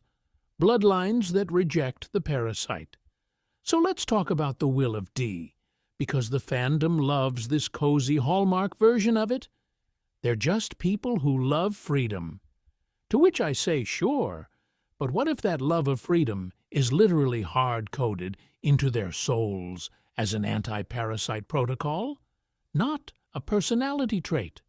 A built-in jailbreak that Imu's whole possession network physically can't overwrite. Here's an interesting thing. When you line up the D carriers, we actually know Luffy, Roger, Ace, Law, Teach, Rouge, Garp, Saul. You don't just get free spirits. You get repeat offenders in 3 categories: defiance of authority, attraction to historical flashpoints, and this unnerving habit of laughing in the face of death. Luffy at Enies Lobby and Marineford, Roger at his execution, Ace on the scaffold, Saul at O'Hara. Even Teach giggling through half his near-death experiences. It's not normal. It looks like a bug in the human fear system. So what is the D? People throw out Dawn, Devil, Destroyer. Pick your edgy option. As far as the Void Century goes, that tracks thematically, but functionally it doesn't matter which word you pick. What matters is that the D marks souls that are incompatible with Imu's network. If Imu is a parasite god running a quiet, global possession OS through the celestial dragons, then D carriers are the hardware that refuses the update. They don't sync, they don't stay indoctrinated, and the signal keeps dropping around them. From the world government's perspective, that's not romantic, that's a curse. These bloodlines naturally resist propaganda. They attract allies like magnets, and wherever they show up, centralized control starts rotting. Roger triggers the Great Pirate Era. Luffy turns every island into a rebellion tutorial. Law dismantles Dressrosa's shadow economy. Teach weaponizes chaos itself. Even Garp, the hero of the Marines, quietly refuses promotion and lets history's biggest criminal era happen on his watch. That's not coincidence. That's a recurring system error. And, to be fair, the pattern gets darker when you track where D carriers physically go. It's like they unconsciously seek out stress points in the world system. O'Hara's forbidden archaeology, Marineford's propaganda theater, Dressrosa's puppet monarchy, Wano's sealed borders, and ancient weapon ties. They're a virus sniffing out weak spots in a firewall. You can call it fate if that makes you feel better. But from a meta angle, it looks like code being drawn to corrupted data sectors. I want to emphasize the death smiles, because fans love to read them as pure bravery. What if it's something more mechanical? An instinctual recognition that death is not the end for their will, that the program will just reinstall in the next generation. Roger smiles because he knows the era he's booting up. Ace smiles because Luffy's still running the software. Saul laughs in the Buster call because Robin escapes with O'Hara's data backup. Suddenly, the world government's obsession with erasing the D from history stops looking like superstition and starts looking like cybersecurity. You don't want people realizing there's a jailbreak key baked into the human operating system, because once you admit that, you have to admit the final horror. That jailbreak might not just free people from Imu's control, it might also unlock the full catastrophic power of the ancient weapons and devil fruits. The same world-ending functions Joy Boy once tried to run and failed to contain. So, what happens if Luffy actually succeeds? Why the D, Smile at Death, inherited Will as a world-ending program. So what happens if Luffy actually succeeds? Well, to answer that, we kind of have to talk about why all the people with the supposed jailbreak key in their blood keep smiling when the guillotine drops. We all know the images by heart. Gold D. Roger, grinning on the execution platform like it's a photo op. Ace, literally thanking Luffy with a smile as magma punches through his chest. Jaguar D. Saul, laughing while Buster Call cannons erase O'Hara. Luffy, who treats near-death experiences the way most of us treat mildly inconvenient loading screens. Fans go, "They're just brave," to which I say, sure, but are we really going to pretend that isn't a little too on-brand? A little too system-like? Because as far as surface readings go, they're fearless is fine. But here's an interesting thing. They don't just tolerate death, they almost welcome it. Roger doesn't try to escape. Ace stops struggling once he makes his choice. Saul spends his last panels encouraging Robin to live, not himself. It reads less like individual heroism and more like people who know their scheduled processes, finishing a task and calmly exiting the program. That's where this darker idea of inherited will comes in. We usually talk about it as dreams passing down through the ages, which is very shonen, very poster-worthy. But imagine it as a distributed system. No single D needs to survive. The will just hops to the next compatible soul, sometimes through blood, sometimes through that weird one-piece fate magnetism, carrying not literal memories, but compressed ideals and subconscious directives. You don't remember the past life, but you boot up running the same background script. Roger proves this by design. He starts the great pirate era not by saying, "My treasure is friendship," but by dropping a world-altering data packet. One Piece is real. Go find it. That wasn't about generosity. That was about seeding chaos on a global scale, overloading the world government's control system so the anti-parasite program, the Will of D, could propagate across oceans, islands, and generations. And, to be fair, it worked a little too well. Ace's death is the next necessary failure. Narratively, it's tragic. System-wise, it's a commit. His execution becomes the emotional nuke that forces Luffy to grow, drags Sabo back into the light, and pushes the world closer to open war. The D smile in that moment reads like subconscious recognition. My personal run is over. The larger process can advance. I want to emphasize how horrifying that is if you take it seriously. If the Will of D is a world-ending program, then our lovable rubber protagonist and his found family might be marching, smiling, into a reset where billions die, so the system can reboot without Emu squatting on the throne. We're cheering for what is, functionally, an elegant extinction event. And if that's true, then we have to ask, where did the script first go wrong? Because buried underneath all of this is Joy Boy, the original D-shaped bug report. The first major execution error? Someone who tried to run the reset and either hesitated at the final line of code, or actually succeeded so well the world had to be rolled back. Joy Boy's failure. Did he almost succeed in killing the world? So let's talk about Joy Boy, the guy fandom treats like a sweet himbo who just forgot to pick up Fishman Island from daycare. Because as far as canon goes, we actually know a weird amount and almost nothing. We know Joy Boy was tied to the ancient kingdom. We know he wrote that apology Poneglyph to Poseidon, basically saying, "Sorry, I broke my promise, my bad world." We know there's a prophecy that his will or role is going to return through Luffy, through this whole sun god Nika situation. That is not the resume of a dude whose biggest L is missing one island's moving day. People love the comfy reading. Joy Boy promised to bring Fishman Island to the surface, failed, apologized. To which I say, mate, that's a side quest. You don't get an entire century scrubbed from history because one guy scuffed the Atlantis relocation project. The world government doesn't Buster call O'Hara into glass because of a home renovation gone wrong. Here's an interesting thing.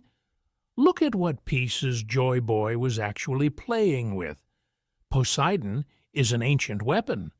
Pluton and Uranus exist. The Devil Fruit system itself is some kind of hacked evolution program, as Vegapunk implies. Put that together, and you don't get failed contractor. You get guy who tried to uninstall the operating system of reality. The theory goes like this. Emu isn't just a person. They're a parasite god, wired into the world's metaphysical nervous system. Weather, sea levels, maybe even the rules of devil fruits all run through this thing. Joy Boy's real plan was to use the ancient weapons and the fruit network as a distributed kill switch, to forcibly evict that consciousness, to unplug Emu from the planet. And to be fair, that sounds great. Until you realize what happens when you yank the CPU out of a running machine. If Emu is too integrated, ripping them out is mass extinction. You don't just dethrone a king, you crash the climate. The already wild Grand Line weather? That's what a damage system looks like. The insane sea level, half the world underwater? That's not normal. That's a partial world reset that never finished booting. Tie in the Great Flood ideas, and suddenly Joy Boy's failure looks like a half-completed apocalypse.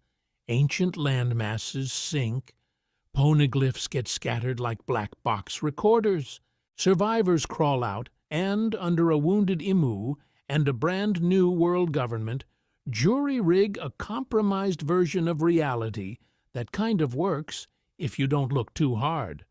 So that apology to Poseidon? That reads less like, "Sorry I couldn't save you," and more like, "I promised salvation and delivered apocalypse light." He wounded the parasite god, didn't kill it, and everyone paid the price. At that point, the Void Century isn't just redacted for politics, it's damage control. The elites don't want anyone knowing the world already almost died once because someone tried to free it. Because if Joy Boy's failure was a half-finished reset, what happens when Luffy, the next Joy Boy, runs the program again, and this time doesn't hit abort? Are we heading toward liberation or the full uncut extinction patch? Luffy as the trigger, the next great cleansing, hidden in a smile. So when we ask liberation or extinction patch, the uncomfortable answer is, why not both? Because as far as the story is concerned, the guy holding that update file is not some ominous eldritch horror. It's a rubber goofball who laughs at lightning, eats poison for breakfast, and canonically turns into a Looney Tunes sketch when things get serious. And that's the horror. Luffy isn't just some happy accident. He's a stacked, min-maxed apocalypse build, Nika fruit, D bloodline, personally scouted by Shanks like he's the world's most chaotic internship hire. Every time history twitches, Alabasta, Amy's Lobby, Marineford Fallout, Dressrosa, Whole Cake, Wano, who's standing dead center? The guy in the straw hat, grinning like this, is all one long carnival ride. Here's an interesting thing about Gear 5. People love to treat it as ha-ha, cartoon power, funny bonk noises, to which I say, mate, you're underselling how terrifying this is. Luffy is literally grabbing lightning, bouncing reality, turning the ground into rubber, yanking eyeballs out of faces for comedic timing. That's not just strength, that's a user interface for the universe. This is exactly the kind of power you'd give to a being whose job is to rewrite the rulebook, not just punch harder inside it. Vegapunk already told us devil fruits are alternate possibilities of human evolution. Luffy's fruit is the alternate possibility where physics is optional. And to be fair, that's very fun. Right up until you realize the last guy with this power tried to reboot the world and got soft-locked for 800 years. And I want to emphasize the name here. Hito Hito no Mi, model, Nika. Human fruit, sun god, liberation deity. Fans go, oh, he frees slaves, which is cute but also kind of small. Liberation on that scale probably doesn't stop at chains and handcuffs. It sounds more like freeing the entire planet from the current metaphysical architecture, like uninstalling the operating system the world government has been patching since the Void Century. Look at the pattern. Alabasta. He breaks a crocodile-backed kingdom that was stabilizing a desert powder keg. Amy's Lobby. He declares war on the literal judiciary. Dressrosa. He exposes a warlord manufacturing smile fruits, destabilizing Kaido's supply chain. Whole Cake. He ruins Big Mom's political web. Wano, he topples an emperor and frees an isolationist weapons factory. Each victory is another brick yanked out of the Jenga tower, propping up this already fragile system. We cheer, and the Gorosei are in a panic speedrunning damage control. Then Fishman Island drops that prophecy. Luffy will destroy it. People cope with, oh, he'll destroy the discrimination, not the island, which is a nice Tumblr post, but the story keeps tying him to ancient weapons and Poseidon. If Joy Boy's original plan involved flooding or reshaping the world, Fishman Island is literally in the blast radius. Destroy might be less metaphor, more side effect, because the Will of D looks less like a family name and more like a program. These people just happen to show up at world-critical nodes. Roger at Laughtail, Rocks at God Valley, Blackbeard at Marineford, Luffy everywhere.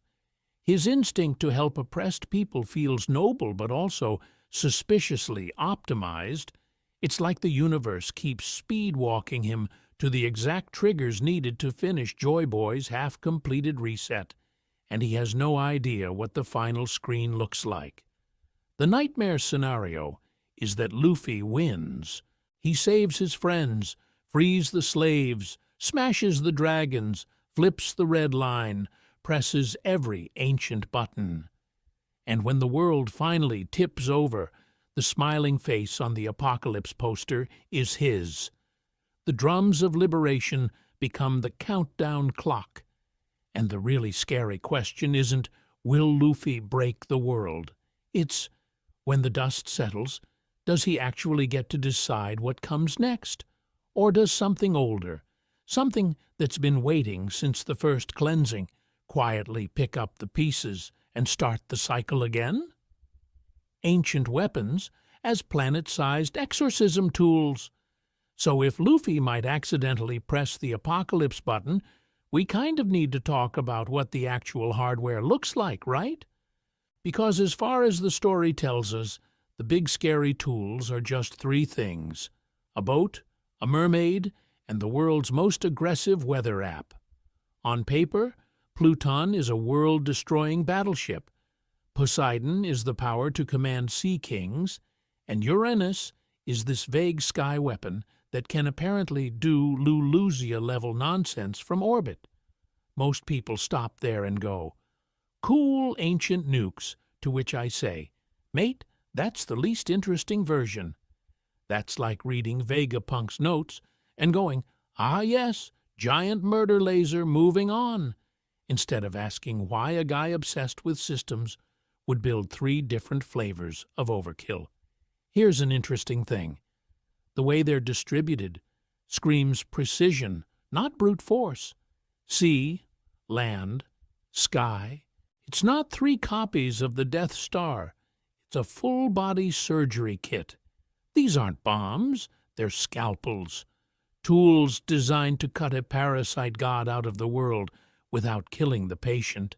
And to be fair, that is exactly the kind of overcomplicated solution Joy Boy would gamble on. Start with Poseidon. The Sea Kings are ancient, talking, probably pre-Void Century entities that literally guard the Poneglyphs and drag around Noah like it's their U-Haul. They're not just big fish, they're the logistics department of the planet. If you can command them, you control the oceans, migration routes, evacuation paths, even which islands get quietly erased by natural currents during a reset. Poseidon isn't about sinking ships. It's about choreographing a mass relocation while the world's code gets rewritten. Pluton, then, stops being big cannon boat and starts looking like a mobile tectonic tool. A platform that can reshape coastlines, collapse specific islands, raise others, and trigger controlled floods. Joy Boy's failure might literally be the half-finished version of this. Ancient Pluton partially floods the old world, creates the Grand Line mess we see now, but can't complete the exorcism before Imu slithers back into power, which leaves Uranus as the sky surgeon. Whatever erased Lulusia didn't just blow it up. It rewrote the map like the island never mattered. Imagine a device that can hard-edit weather systems, block or focus sunlight, maybe even tweak gravity. You could stabilize a boiling atmosphere during a global sea level jump, or, if you're a parasite god, you could just quietly amputate any region, culture, or bloodline that learns too much. Together, oceans, land, and sky form a complete reset kit. Not just win the war, but literally rewrite the stage itself so the parasite has nowhere left to hide. That's the power Joy Boy reached for, and the power Luffy is stumbling toward. And I want to emphasize, Emu using that same tech on Lulusia is what a botched surgery looks like when the tumor steals the scalpel. The world government isn't terrified of weapons. They're terrified of someone reading the manual correctly, which is where the Poneglyphs stop being a history book and start looking like step-by-step instructions. Not just what Joy Boy did, but what he did wrong. And the one rule you absolutely cannot break if you don't want the second cleansing to make the first genocide look merciful. Poneglyphs as a suicide note from a dead civilization. So when we say manual, we're not talking about some IKEA pamphlet with Joy Boy smiling on the cover. We're talking about a civilization that knew they were about to hit the self-destruct button on reality and decided to carve their last tech support ticket into the planet. Poneglyphs are already weird. Giant, indestructible stone blocks scattered like cursed collectibles across the Grand Line, each one either dropping forbidden history, ancient weapon coordinates, or, if you're really lucky, the roadmap to Laugh Tale. People treat them like treasure maps, to which I say, mate, your treasure chest doesn't normally come with a full incident report and a list of do not press this button unless you want the ocean to stand up. They're not maps. They're black boxes. When a plane crashes, investigators dig out this one indestructible recorder that tells you what went wrong so the next pilot doesn't recreate a fireball. The Void Century was the world's first crash. The Poneglyphs are the cockpit audio of a god-tier faceplant. And the indestructible part suddenly makes a lot of sense if you assume the writers were expecting a sequel apocalypse. If you're living in a world where an ancient weapon can flood continents, where Emu can casually delete islands from the map, and where devil fruits might literally be a hacked evolution system, you don't write your warning on paper. You make something that can tank floods, wars, buster calls, and whatever reality warping mess Uranus is packing. Here's an interesting thing. The road Poneglyphs are not just go here for laughs, they're a filter. To even assemble the route to Laugh Tale, you have to ally with or defeat multiple Yonko, navigate the new world, and kind of unite rival nations and pirate crews along the way. The test isn't, are you curious? It's, can you already do the thing Joy Boy failed to do? Because as far as the previous civilization is concerned, if you can't even manage that, you're not allowed to read the suicide note. So what's on the final stone? It probably doesn't just say, here's the treasure, congrats. I want to emphasize how narratively cursed it would be if the last message is more like, here's what Joy Boy tried. Here's how close we came to wiping out every race on the planet. And here's the one way to finish our plan without triggering mass extinction again. Not a will, but patch notes for a half-finished ritual. And to be fair, the world government's behavior lines up a little too well with this.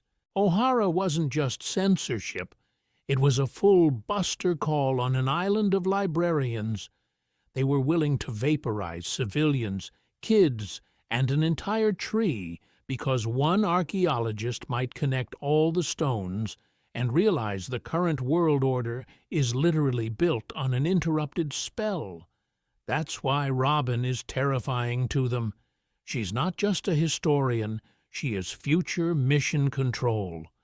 When the reset starts, because Luffy will absolutely press the big red button, she's the only one who can read the manual in real time, while everyone else fistfights immortal slug demons in the sky. And if the Poneglyphs are part warning, part operating guide, why are they lined up along the Grand Line specifically? What if the sea itself isn't just a route, but part of the containment system keeping the original catastrophe from booting back up until someone sails the pattern correctly? The Grand Line as a cage, weather, sea kings, and controlled chaos. So if the Grand Line is part of the containment system, we kind of have to ask the uncomfortable question, containment for what exactly? Because as far as oceans go, this thing is not just a sea, it's a very elaborate kill box with tourism.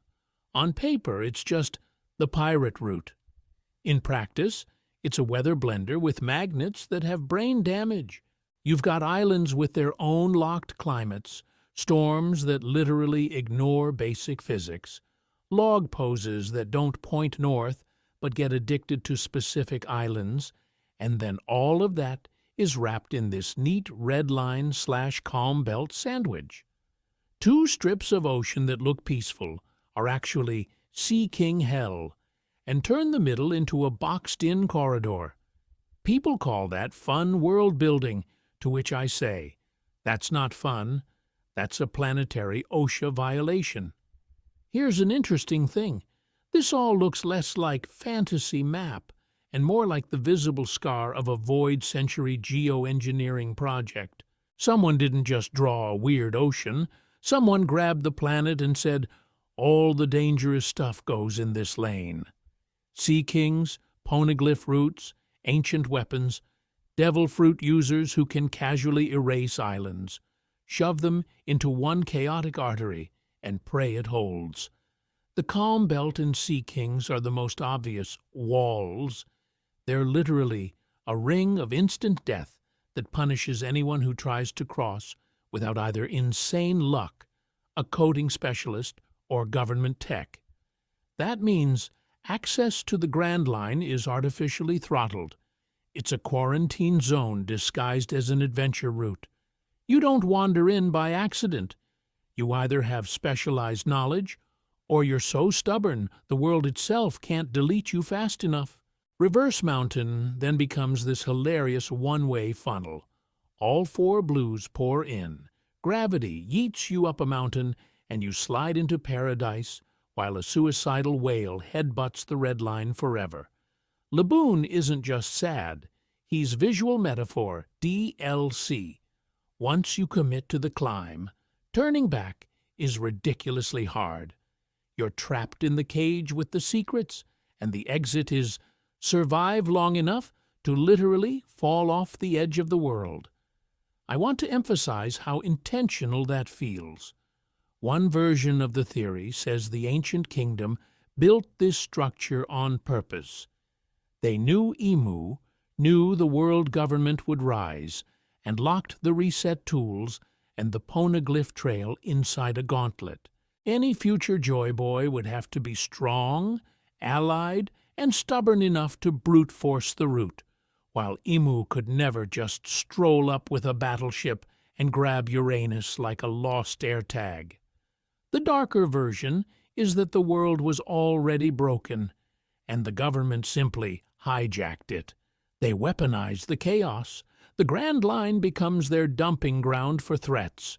Rocks, Whitebeard, Luffy, and a pressure valve for rebellious spirits. You want freedom?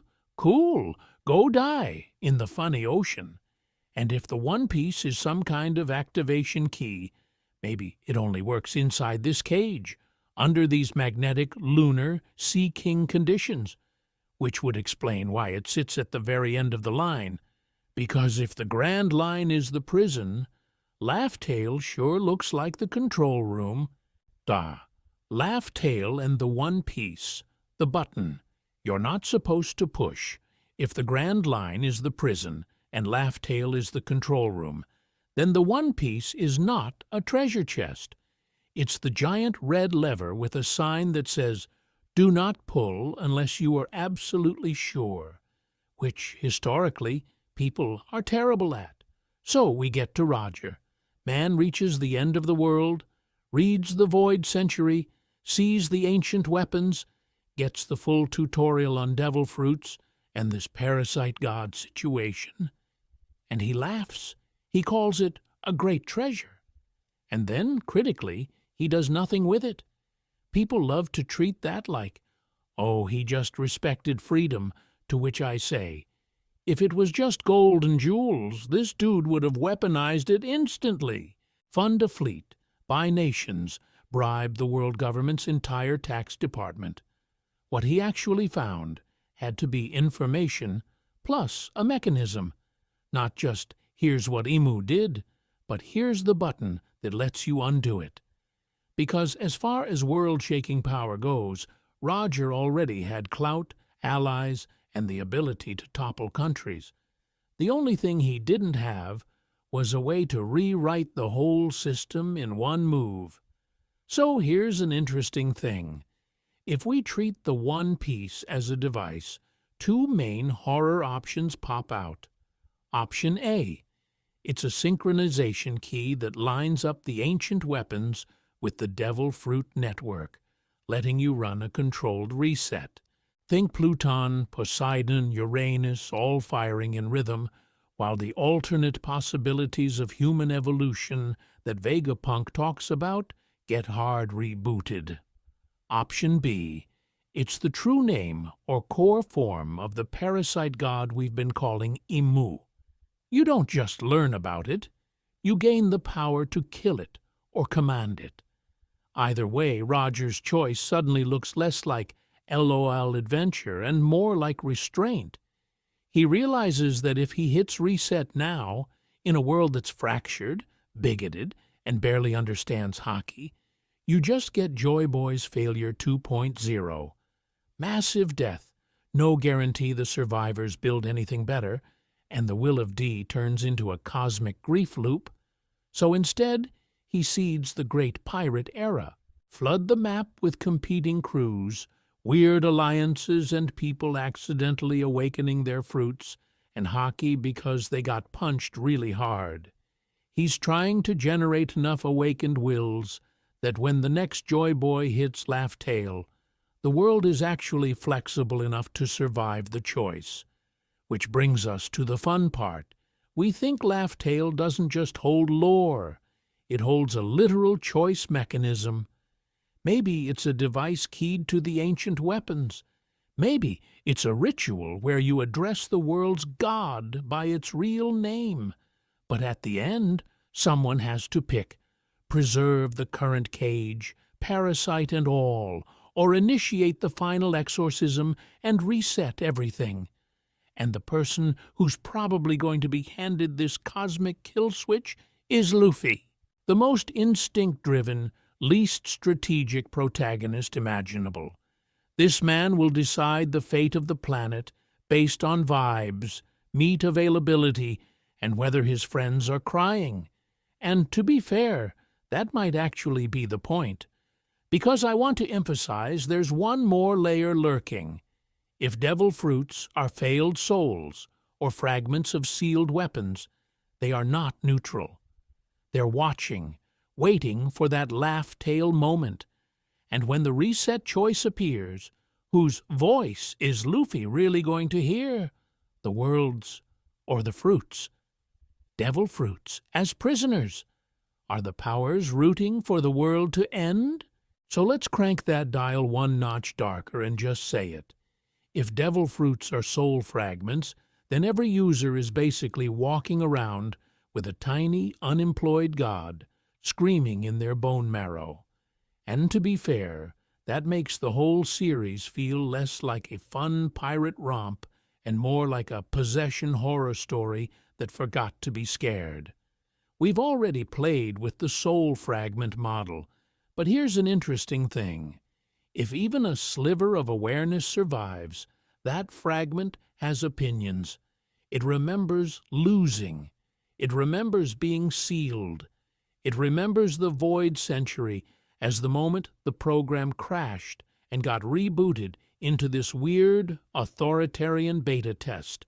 So when Vegapunk calls fruits alternate possibilities of human evolution, we can read that as alternate personalities of a very annoyed god. Because as far as the system goes, every power is a bug report that learned how to bite back. People will say, "Come on, that's reading way too much into it." To which I say, explain the will of devil fruits, then. They reincarnate instantly, often right where the plot needs them. Luffy's fruit just happens to dodge the world government for centuries. The Nika fruit keeps accidentally ending up with people who oppose the regime. Teach somehow finds exactly the powers he wants, like he's running a devil fruit search engine. That's not random drop rates, that's a matchmaking algorithm. Now imagine being that fragment. You die with your user, wake up as a fruit, get eaten, die again, endlessly. No retirement, no afterlife, just patch notes and respawns. At some point, a lot of these fruits would logically want the whole system to fail. A world reset isn't apocalypse, it's a jailbreak. Mass extinction reads less like tragedy and more like, finally, we can log off. How does that actually show up? Not as full-on mind control, that'd be too easy. It's subtler. Users feel drawn to specific islands. They stumble into the exact allies or enemies that escalate everything. Awakenings trigger at narratively perfect moments, like the fruit is tired of waiting and just flips the switch. Those instincts characters talk about? That might be the fruit nudging them toward the biggest possible fire. Luffy's Nika fruit is the poster child for this. The world government fears it so much, they literally rename it and lie about its type. It escapes them for 800 years, then awakens at the precise moment Luffy dies on Onigashima, as if the power itself refuses to let the program terminate before the final patch. Joy Boy didn't just fail once, his fruit is still speedrunning a second attempt. And then we get Blackbeard. If every fruit is a prisoner, Teach is a walking supermax facility. Multiple fruits in one body means multiple angry fragments sharing a spine. That's not just strong, that's a committee.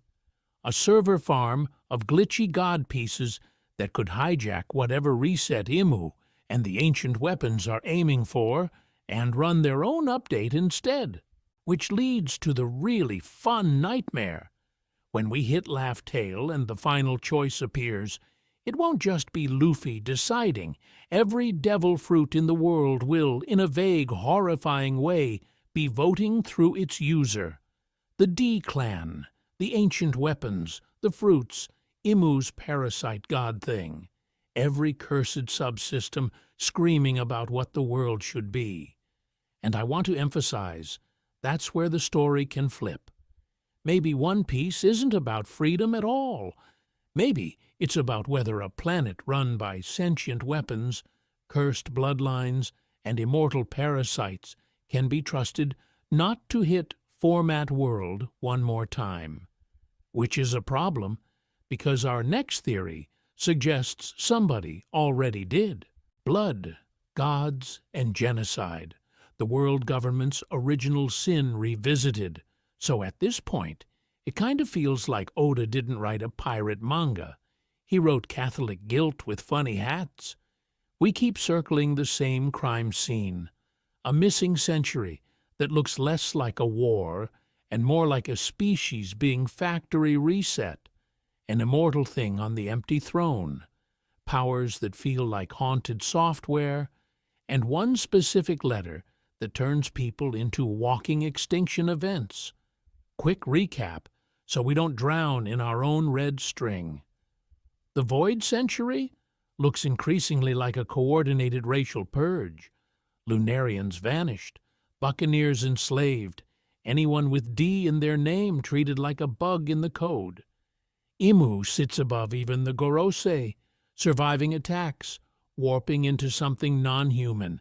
Devil fruits are alternate evolutions, sure, but also behave like recycled souls that literally jump bodies when the user dies. The D-carriers smile at death, start eras like Rocks, Roger, Luffy, Blackbeard, and Joy Boy, the guy whose failure was so bad the world had to be memory holed. So what original sin actually ties this mess together? Here's an interesting thing. If we follow the tech and the theology, the ancient kingdom probably discovered or built a god. Maybe it starts as an ancient weapon, or a consciousness woven into the planet's sea and weather. That entity fuses too deeply with reality. You can't just unplug it without bricking the world. So they try to sandbox it. The first devil fruits are basically exorcism attempts. Carve pieces of this god parasite out, shove them into discrete fruits, build ancient weapons as scalpels big enough to operate on a planet. And to be fair, that sounds like something a civilization with sky lasers would do. But the founders of the world government look at this half-finished surgery and go, yeah, no, we're not risking a hard reset. This is the devil's bargain moment. Instead of finishing the kill and maybe collapsing the seas, they ally with the parasite. In exchange for stability, they become its priests and hosts, the first celestial dragons. The system we see, reveries, bounties, slavery, the empty throne charade, is a global feeding mechanism for obedience and souls. Genocide slots right into that bargain. Lunarians, with their sun worship and control over fire, represent a rival cosmology. Buccaneers and other giant races embody raw, ungovernable power. The D-line. That's the bug the parasite can't patch out. Bloodlines encoded by the ancient kingdom with a spiteful fail-safe. The will of D is less chosen hero and more malware that keeps trying to reboot the world, which is why every D drags mass casualties in their wake. Devil fruits become institutionalized damnation. Each one is a broken fragment of that failed exorcism turned into a weapon, a temptation, a leash. Eat power, join the hell ecosystem. Even Vegapunk basically says, these are ideas of what humans could be, to which I say, yeah, if your career counselor was a demon, because as far as the present day goes, everything is fallout. The Yonko balance, the warlord program, the great pirate era, the revolutionaries, they're all reruns of the same choice. Tolerate the parasite for peace or gamble on catastrophe. Roger kicks the can by starting the age of pirates. Luffy, joyfully ignorant, is walking straight toward the reset button Joy Boy couldn't press. And I want to emphasize, that's where this gets uncomfortable. Oda isn't just asking, can Luffy beat Emu? He's lining up a much worse question. If killing your god means flooding islands, erasing nations, and maybe repeating the Void Century, how much of the world are you actually willing to burn?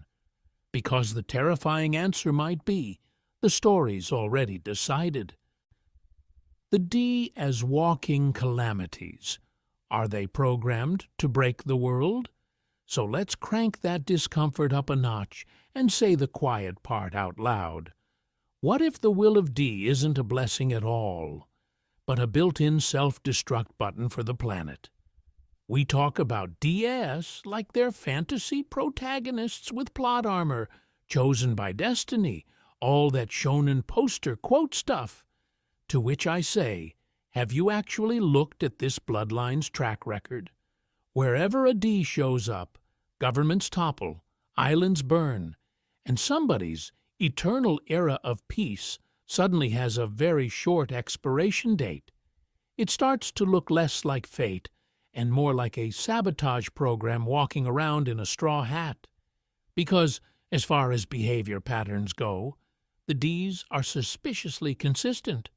Monkey D. Luffy is allergic to stability. Enies Lobby. He doesn't just beat CP9, he declares war on the world government's flag. Marineford. He sprints into the single most militarized zone on Earth and accidentally helps end the Whitebeard era. Wano? He strolls in, annihilates a 20-year occupation, and triggers a global power vacuum. That's not just freedom-loving himbo. That's an algorithm that keeps outputting regime change. And he's not alone. Monkey D. Dragon is literally organizing a worldwide coup. The Revolutionary Army is basically open-source terrorism against the current system. Rox D. Zebek tried to wipe out the Celestial Dragons and seize the world in one go. Blackbeard? He dismantles Whitebeard's balance of power, breaks Impel down, weaponizes 2 devil fruits, and is speedrunning New Age of Pirates any percent glitchless. The common denominator is that every major D is a walking historical earthquake. Here's an interesting thing. The story keeps saying, inherited will, but almost never specifies the content of that will. We fill it in as ideals, freedom, adventure, joy. What if it's closer to catastrophic inheritance? Not a philosophy, but a set of embedded behavioral directives that only fully activate when the world hits certain conditions. Too much centralized control, too much oppression, too much order, and the D-gene says cool, time to flip the table. Vegapunk talks about devil fruits as alternate possibilities of human evolution, a kind of hacked reality. Why wouldn't the ancient kingdom do the same with people? If you're facing a genocidal alliance that might erase you from history, you don't just build ancient weapons, you build human fail-safes, bloodlines that cannot help but destabilize any tyranny that lasts too long, including, awkwardly, whatever replaces it. And to be fair, that sounds heroic until you follow it through. If the Ds are a program, they don't stop at good enough. They push until the system breaks, which means Luffy isn't just destined to punch Imu, he might be hardwired to shove the world into a new, bloodier reset, the next Joy Boy scale mistake. So the real horror question becomes, what happens when a walking calamity finally wins? Because the series keeps hinting that the last time this protocol activated, we got the Void Century. Smiles at the gallows. Why the D laugh at death, and why that's terrifying. So when that walking calamity finally wins, why does he keep laughing about it? Because as far as One Piece horror goes, the scariest recurring image isn't a Buster Call or some eldritch Gorosei form. It's a very simple visual. A D staring down execution, and smiling like they're in on a joke you really don't want explained. We all know the highlight reel, Gold D. Roger on the scaffold, grinning as the spears go in, and casually drop-kicking the world into the Great Pirate Era. Jaguar D. Saul at O'Hara, laughing through the bombardment while he carries Robin to the lake. Portgas D. Ace, hole in his chest, apologizing and then smiling as he dies in his little brother's arms. And Luffy? This man has giggled his way through Crocodile's Hook, Enel's Lightning, Lucci's Murder Pigeon Routine, Magellan's Poison, Kaido's Club, and literal death on the operating table with Ivankov. Fans like to say, they're just brave, or it's about freedom, to which I say, sure, and my tax fraud is just about creative accounting. Courage explains some of it, but it doesn't explain the consistency. Different islands, different cultures, different eras, same surname, same death-adjacent reaction, laughter. That starts to feel less like personality and more like a triggered protocol. Here's an interesting thing. Every time a D smiles at death, the world state tilts. Roger's smile births an age of piracy. Saul's smile preserves the last Void Century scholar. Ace's smile locks in Luffy's trauma arc and the post-war power reshuffle. Luffy's repeated death laughs are always prelude to some insane gear, alliance, or status shift. The individual body is treated like a consumable. The program keeps running. I want to emphasize this isn't they don't fear death. It's closer to a subconscious recognition that death is part of the design. The Will of D looks less like a heroic bloodline and more like a distributed system where each D is just a node. Nodes can fail, that's fine. The network persists. So when the node gets deleted, the underlying code reacts not with terror, but with this eerie, almost joyful acceptance. And that's where Joy Boy slithers in. Joy Boy, the guy tied to an ancient apocalypse, a broken promise, and a prophecy that the next great cleansing might ride in on a rubber dinghy named Luffy. Joy Boy, Nika the sun god, the laughing warrior of liberation. All of this bakes joy in catastrophe straight into the myth. It's not just that the D accept the coming storm. Part of them seems to want it.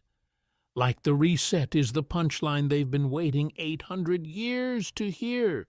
So when Luffy laughs in front of Kaido, or chuckles while the world literally sinks around him on Egghead, we read it as optimism. But what if that's the program inside him recognizing that the world is finally approaching its intended breaking point? What if that grin is the same smile the last Joy Boy wore right before the Void Century went nuclear? Because if that's true, then the next time Luffy laughs on the final stage, that might be the sound the world makes right before it dies, and the really uncomfortable part, the thing smiling back, might not just be Luffy anymore. Inherited will as malware, the ancient kingdom's last, dangerous backup plan. So let's push that nightmare one step further and say the quiet part out loud. What if inherited will isn't poetry at all, but malware? Not a metaphorical virus, an actual piece of ideological code designed to infect bloodlines and stories until the world government's whole operating system blue screens. Because as far as One Piece cosmology goes, souls are already data. Devil fruits literally overwrite your body with a new program. Haki is your spiritual firewall and also your DDoS attack. So the ancient kingdom looking at this mess and going, okay, we can't beat their weapons, so let's hack their descendants, is not that far-fetched. Here's an interesting thing. When we talk about inherited will, we usually make it sound wholesome. Roger inspires Shanks, Shanks inspires Luffy. Cue the friendship speeches, but if you chart that chain as a virus, it looks a lot scarier. Roger's era destabilizes the world. Shanks becomes this walking exploit in the marine system, casually strolling into Marineford. Luffy? Luffy is the patch that turns the exploit into a full crash. Each host escalates the bug against the world government. Same with Wano. Odin's will copies itself into Momonosuke and Yamato. Odin's rebellion was local. Momo's version, opening Wano to trigger a global war. Yamato's version, literally cosplaying Odin and trying to sail with the most dangerous D-carrier on the planet. That's not just, my dad was cool. That's a corrupted file getting more aggressive every generation. And Robin is Clover's legacy turned up to 11. Clover dies for the Void Century. Robin survives as the last scholar, but her update doesn't just seek knowledge. It actively plugs that knowledge into the Pirate King candidate. The O'Hara incident was the government trying to delete a folder. Robin is the backup that walked away. So here's the concept reveal. What if the ancient kingdom's final weapon wasn't Uranus, Pluton, or some big laser, but this exact pattern? They encoded their revolution not in machines, but in people and narratives, because people are harder to erase than technology. You can sink a battleship. You cannot stop Grandpa telling the wrong bedtime story to a kid who will grow up and punch God. And I want to emphasize, that's where the will of D stops being cute. Fans love to say, "Oh, the D are just free spirits," to which I say, sure, and Rox D. Zebek was just a quirky entrepreneur. Every major D we know is tied to world-scale catastrophe. Roger ends an era. Blackbeard hijacks the power system. Luffy is literally prophesied as the Joy Boy redo. So what if the will of D is the most aggressive strain of this malware? Not just a will to freedom, but a will that compulsively tears down any global structure that resembles the one that annihilated the ancient kingdom, even if that means mass casualties. A bloodline-level kill switch that doesn't care who gets caught in the blast. And to be fair, that raises a horrible question.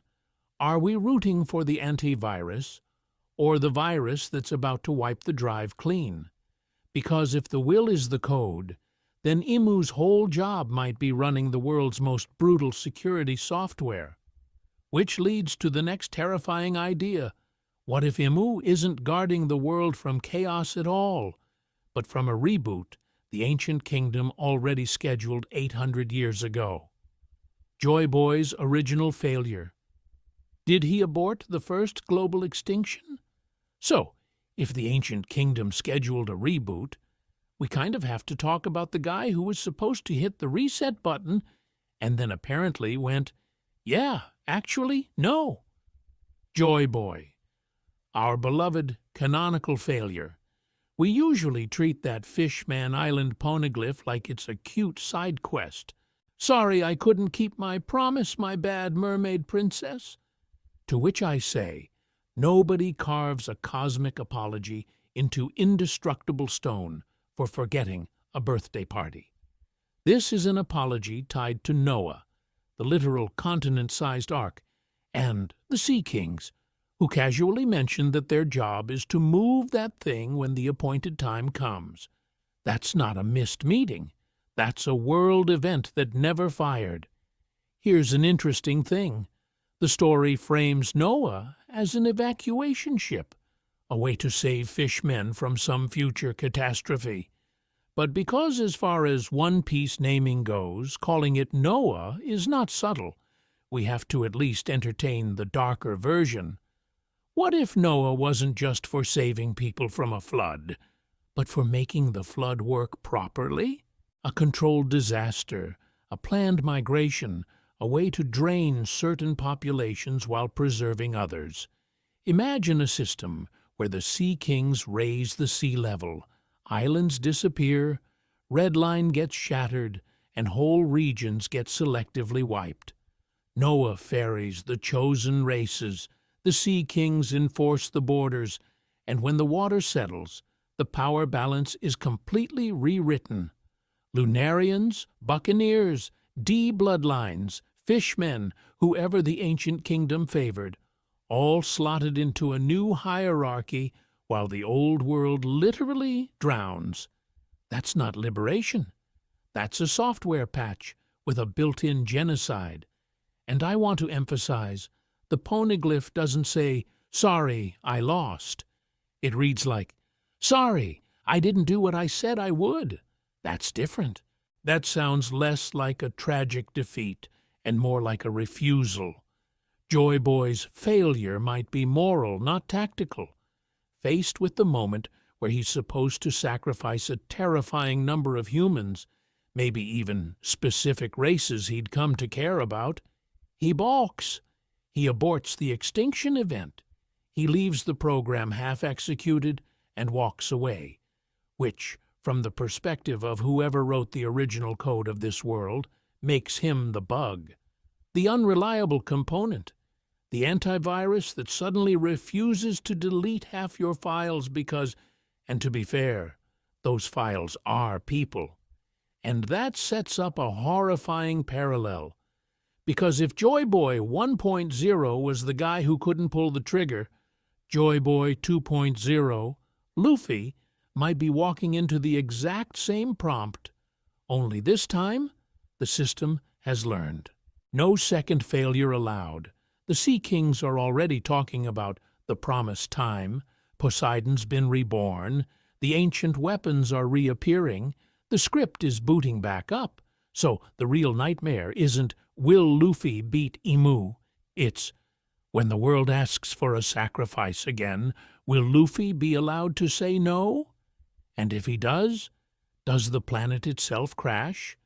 Because the next piece of this mess is what that sacrifice might actually look like. The next great cleansing, why the true catastrophe might be Luffy's victory. Because the next piece of this mess is what that sacrifice might actually look like. And it might not be Imu pushing the button. It might be Luffy. That sounds insane, right? Luffy, sweet rubber boy, destroyer of dictators, is the face of the apocalypse? To which I say, Fishman Island. Madame Shyarly doesn't vaguely suggest, she straight up sees Luffy destroying the island. That's not Luffy inspires urban renewal, that's rubble. And Oda keeps that vision hanging over us, while everyone down there is worshipping him as the sun god who'll bring the dawn. Cute, terrifying. Here's an interesting thing. Shyarly's prophecy lines up disturbingly well with the Gorosei talking about a great cleansing, and with Imu casually testing a mother flame laser on Lelouch like it's a bug zapper. At the same time, every prophecy about Joy Boy and the dawn of the world sounds suspiciously like a reset button. Dawn after a very long night. Dawn after a flood. Dawn after a population that's been adjusted. So you get this awful convergence. On one side, Imu and the world government are openly planning a cleanse. Erase islands, erase knowledge, erase entire bloodlines. On the other side, the will of D feels like a built-in catastrophe program. Every D we meet is a chaos event. Rox D Zabek tries to overturn the world. Gol D Roger kicks off the great pirate era. Blackbeard literally weaponizes devil fruits into a black hole business model. Luffy walks around like a walking revolution. Different goals, same direction. Break the current system so hard that something totally new has to emerge. And to be fair, Luffy's not doing five-dimensional chess here. He's just punching whoever's in front of him. But look at the pattern. Alabasta. He topples Crocodile, destabilizes a kingdom the world government was quietly using. Enies Lobby.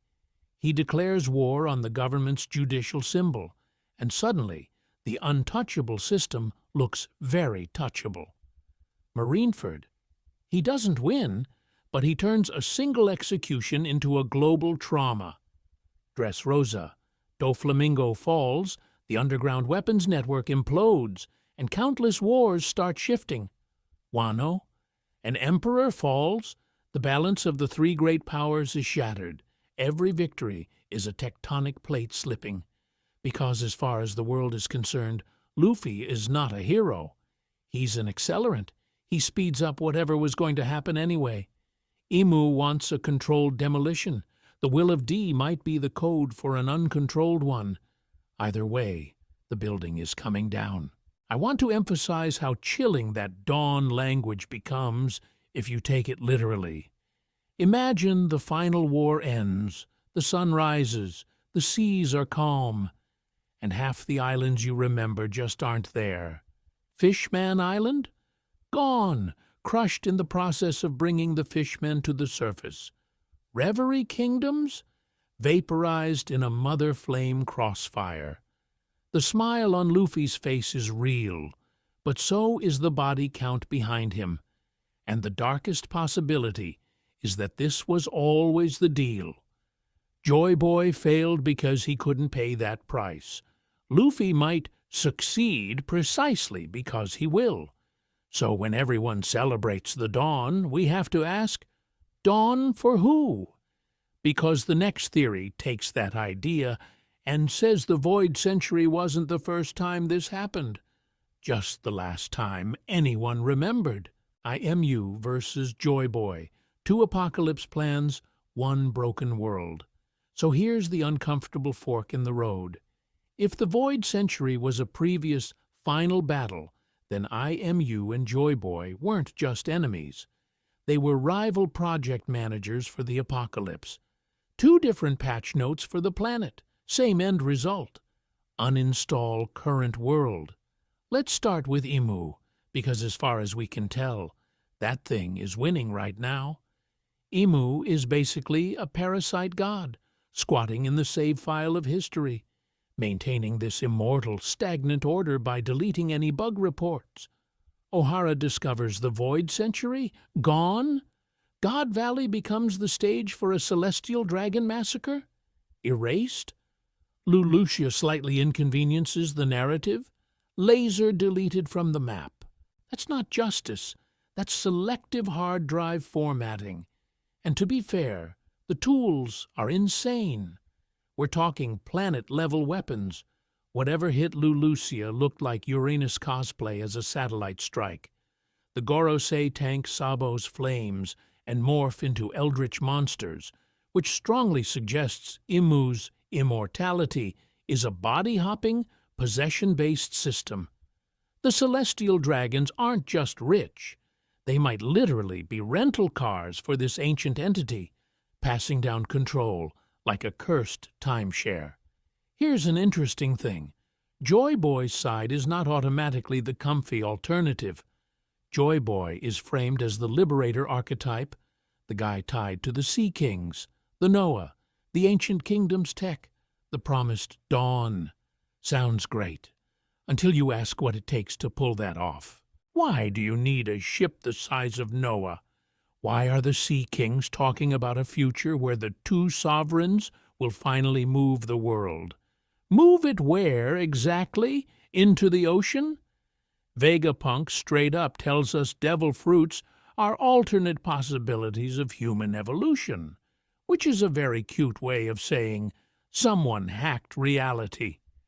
The ancient kingdom was playing with that level of power.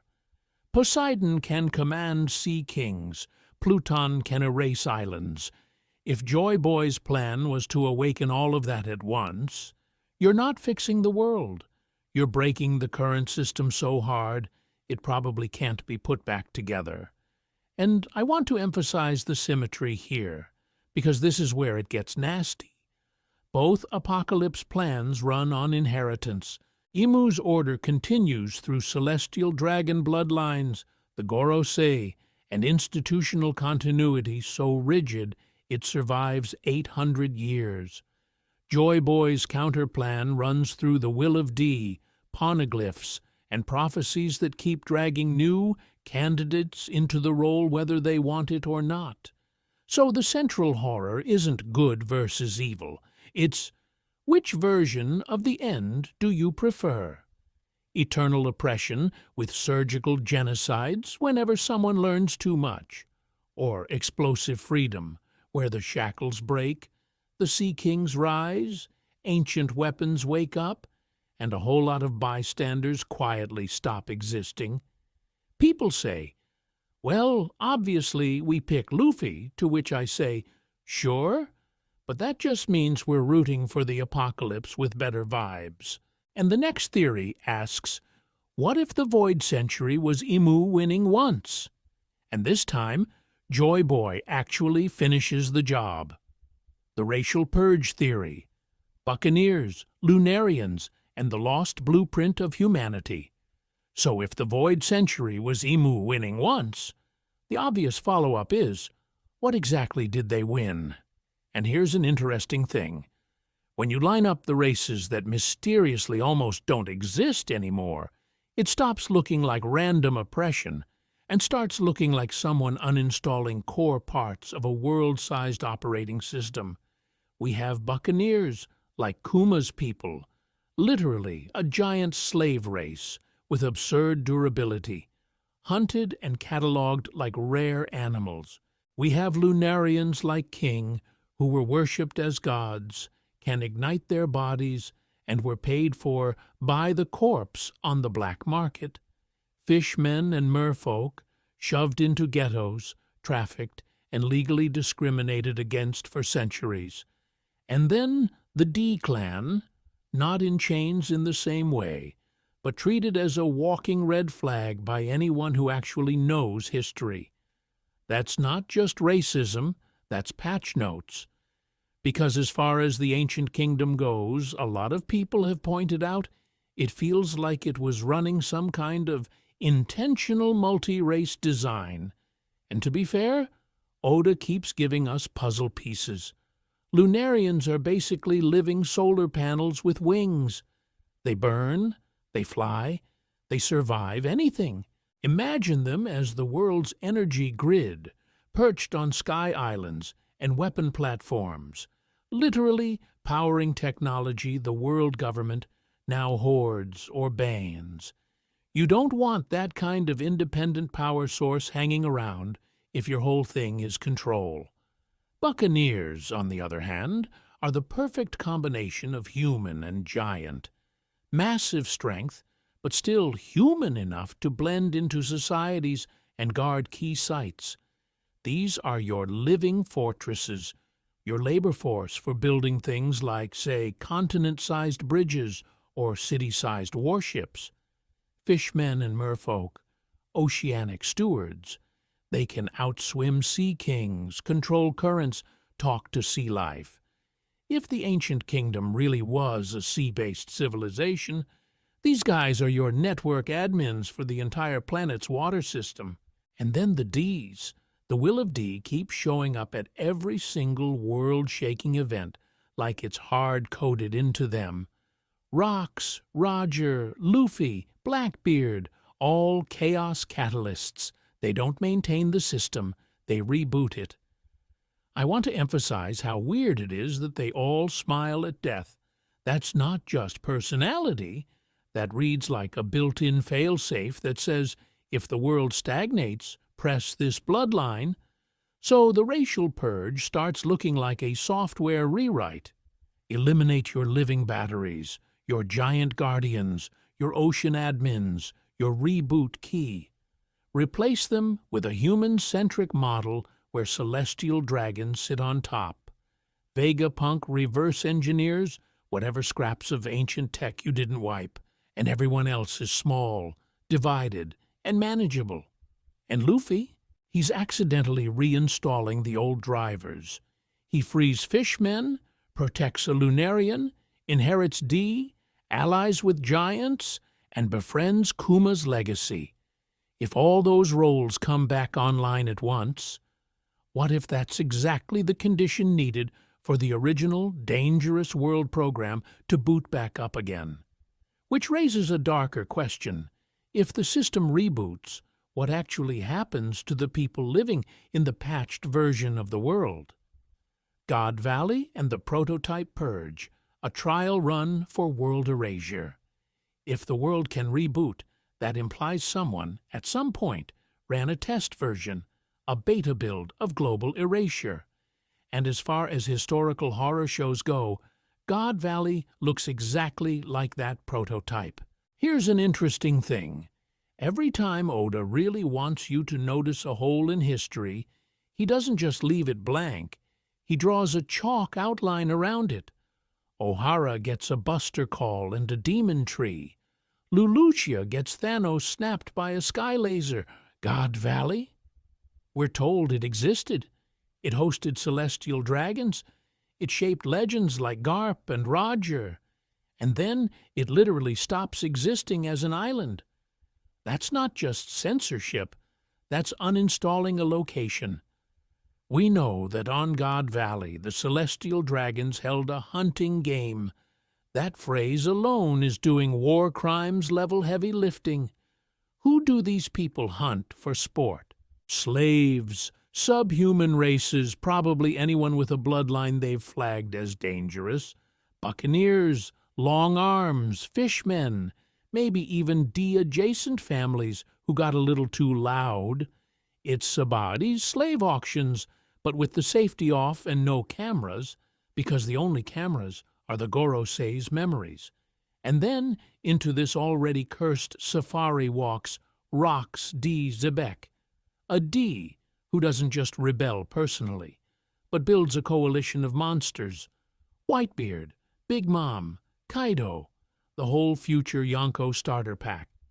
People say, Rox is just a pre-Roger Chaos pirate, to which I say, mate, your idea of just is terrifying, because as far as the world government is concerned, a D who can unionize the worst people alive is a doomsday scenario. Rox challenges the celestial dragons at God Valley, loses, and what happens? Not just his death. His name, his flag, his era gets scrubbed so hard that even pirates treat him like a rumor. That's not normal pirate defeat energy. That's, we cannot let anyone see what a D-led coalition almost did on an island already designated as a hunting ground. I want to emphasize how clean the operation looks in retrospect. Step 1. Gather your most bigoted nobles and their favorite targets on a remote island. Step 2. Let the situation escalate into a massive conflict involving a D, multiple future emperors, and government heroes. Step 3. Once the dust settles, remove the island from maps, rename the incident as a vague, heroic feat, and let the propaganda machine do the rest. God Valley becomes a stress test for how much reality you can delete without crashing the system, and, to be fair, it wasn't perfect. Survivors exist. Garling, Garp, Sengoku, Rayleigh, maybe even Stussy. People remember, kind of, but compare that messy, rumor-filled blackout to Lulusia. With Lulusia, Imu presses one button, the sky weapon fires, the island vanishes, and the record literally updates so it never existed. That's God Valley 2.0, patch notes applied. So when we look at God Valley, we're not just staring at a mysterious island, we're staring at the tutorial level for island-scale deletion. The proof of concept that you can massacre a population, target specific races and bloodlines, erase the battlefield itself, and still keep the world running on schedule. Which raises the real historical mystery hook. If God Valley was the prototype and Lulusia is the polished product, what does the full release look like when the will of D finally does what it's supposed to do to the world? Ohara, Lulusia, and the algorithm of erasure. So when we ask, what does the full release look like, the series quietly raises its hand and goes, you've already seen the beta test. It's called Ohara, and the hotfix patch? That's Lulusia. Because as far as world government behavior goes, these two islands are copy-paste jobs. Ohara is a tiny archaeology nerd village in the middle of nowhere. Lulusia is a poor, politically irrelevant kingdom that exists to get stepped on by pirates. Neither is a Yonko base, neither has an ancient weapon, neither is Wano. And yet both get erased with such enthusiasm you'd think they personally insulted Imu's haircut. Here's an interesting thing. The trigger isn't military power, it's information. Ohara brushes up against void century truths, starts mapping the ancient kingdom. Suddenly, the island is under quiet surveillance. Cipher Paul agents, background reports. Robin's mom being watched for years. Lulusia shelters a revolutionary king. Hosts Sobo during the Reverie incident. Gets flagged as infected with rebel sentiment. Different flavors of problem, same classification, threat to the system. Once that classification hits, the algorithm of erasure kicks in. Step 1, surveillance. Step 2, label them too dangerous to exist. Step 3, overwhelming force. For O'Hara, that's a buster call with multiple vice admirals, a literal naval firing squad on civil society. For Lulusia, Imu just points at a map, and a space laser deletes the island like it was a typo. Step 4. Narrative control. O'Hara is branded treasonous scholars. Lulusia never existed and gets scrubbed from the news. People say this is just Oda escalating stakes, to which I say, sure, but he escalates in patterns. The tech changes, the core behavior doesn't. The government doesn't just erase places, it prunes timelines. Any island that intersects too hard with Void Century data or with the Revolutionary Network gets treated as a dangerous branch of the future that might lead back to the Ancient Kingdom's world program. And I want to emphasize that word, program. Vegapunk already tells us devil fruits are alternate possibilities of human evolution, which sounds less like magic and more like a gigantic, glitchy operating system for the species. The Ancient Kingdom feels like the dev team that tried to install a new world OS, and the world government responded by hard resetting the planet and then auto-deleting any future save file that starts to resemble the old build. So when O'Hara decodes Poneglyphs, or when Sabo in Lulusia accidentally learns what Imu is, that's not just history research. That's people hovering their cursor over the Run Catastrophic Function button without knowing it. Every erasure we see is the log file of someone getting too close to the part of the story where the will of D stops being a quirky middle initial and starts being a kill switch. And to be fair, the algorithm isn't perfect. Robin escapes. Vegapunk survives long enough to talk. Sabo allegedly dies and then doesn't. The system keeps trying to close branches, but probability is messy. Which raises the real suspense question: what happens when a D carrier, a devil fruit, and the right piece of Void Century code all slip through at the same time? The Poneglyphs as doomsday instructions, not just history books. Because as far as the world government is concerned, the worst thing that can happen is not a Yonko war, not a devil fruit awakening, but somebody reading the manual. And that manual is literally carved into the planet. We treat Poneglyphs like tragic history books. Oh no, the Void Century, the sad backstory of the world. To which I say, that's cute, but also wildly optimistic. Look at what we actually know. Road Poneglyphs don't tell you what happened, they tell you where to go. 4 coordinates, 1 laugh tail. Other stones don't just say Pluton existed, they give enough schematics that Iceberg can talk about rebuilding it, and Robin can identify Poseidon as a living weapon. These things are indestructible, scattered across every sea, and people keep risking buster calls just to read 1 paragraph. That's not just a diary, that's a distributed operating system. Here's an interesting thing. Oda keeps framing them as texts about history, but every time someone deciphers one, it quietly unlocks functionality. Alabasta's stone? Hidden Pluton data? Fishman Islands? Poseidon's identity and a future meeting point. The road set? A literal GPS for the final island. So the surface layer is lore, sure, but underneath it starts looking like layered documentation. Historical context on top, technical specifications, and coordinates buried in the phrasing, maybe even activation protocols encoded in the grammar. It's like if your high school textbook also contained the launch codes, but only if you read it in the original Sumerian. And I want to emphasize that actually fits the Ancient Kingdom's vibe way better than we just wanted people to know we were nice. These were people with island-sized robots, sea kings as networked infrastructure, and weapons like Pluton that can reset continents. If they knew the world government was going to wipe them out, Why only preserve the Yelp review of their genocide?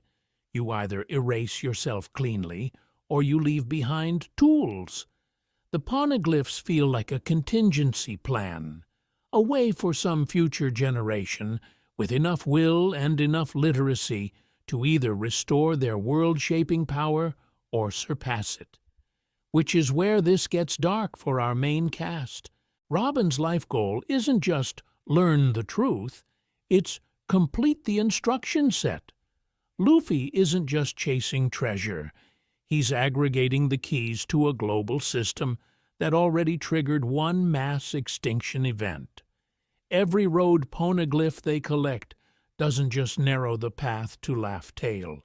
It tightens the feedback loop between D-carriers, devil fruits, and void century code we just talked about. The last time this configuration existed, the response was total historical deletion and island-leveling justice. People say, well, Joy Boy failed, so Luffy will succeed. And to be fair, that's the genre expectation. But what if success actually means fully reassembling the Doomsday Machine? What if Laugh Tale isn't the reward, it's the on-switch? The real question might not be, what is the One Piece, but what happens when someone finally runs the whole program? Because the next piece of this mess is, what if that program needs a very specific user or god to boot up? When freedom demands blood, will Luffy choose the world or his dream? Because as far as narrative booby traps go, that question is brutal. Up to now, every D we've seen either shakes the world and dies, or shakes the world and is scheduled to die later. But Luffy is the first one where the story keeps quietly asking, what if this one actually wins? What if the crash handler doesn't just reboot the system, but installs something new? And here's an interesting thing. Luffy himself does not care about any of that at all. His dream is aggressively simple. Pirate King, the freest man on the sea. That's it. No manifesto, no 10-step revolution plan, not even a vague idea of what Pirate King structurally means. If you asked him about void century geopolitics, he'd probably fall asleep mid-sentence. The only time he gets serious is when somebody hurts his friends or tries to cage someone else's freedom right in front of him. We watch it over and over. Nami in Arlong Park, Robin at Enies Lobby, Fishman Island, where he literally threatens a future war with Big Mom just because she's extorting candy from people he likes. Luffy's moral system is basically, are my friends crying? Then I punch God. And to be fair, that's worked disturbingly well for 1,000 chapters. But the story keeps loading weight onto that very dumb, very pure dream. Joy Boy's hat, the Poneglyph relay race, Poseidon being a literal ancient weapon who likes riding on his back, prophecies about a man who will bring a great war and drown the world in change, Vegapunk straight up saying that someone will use those powers and the seas will rise, the will of D as a bloodline that historically coincides with mass extinction events. Luffy just wants meat, and the universe keeps handing him nukes. People like to say, well, Luffy would never kill civilians, to which I say, cool.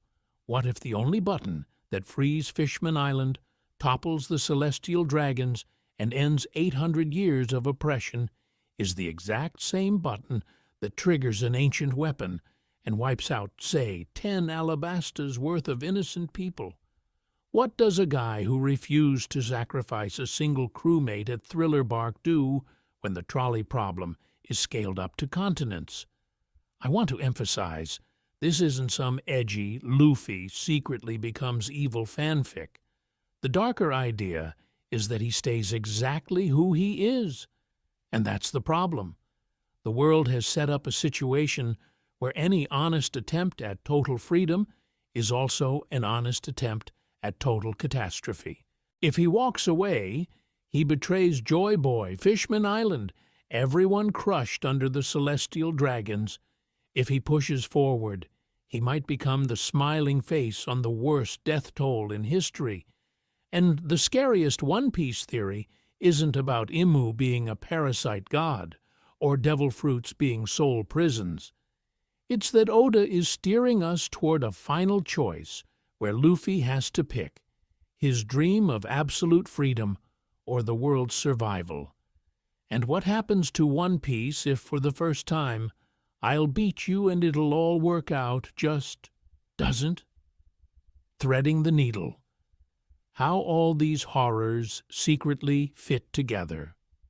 So at this point, every single theory we've thrown out sounds like something you'd find on a forum post written at 3 a.m. in all caps.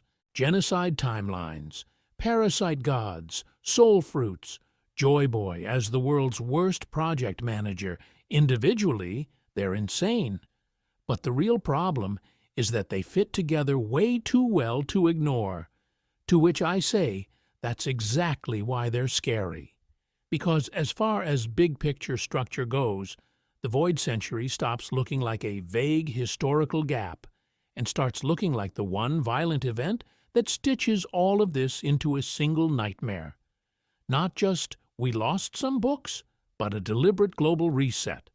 Buccaneers in chains, Lunarians hunted, the D-clan scattered. Ohara isn't an exception. It's a tiny echo of the original purge. Erase the dangerous races, erase the technology that messed with souls, memory, and maybe even bodies themselves. Here's an interesting thing. If Imu is a parasite god, that genocide suddenly has a really specific purpose. You're not just wiping out rebels, you're clearing out competing hosts. You want a clean, controllable ecosystem of human vessels.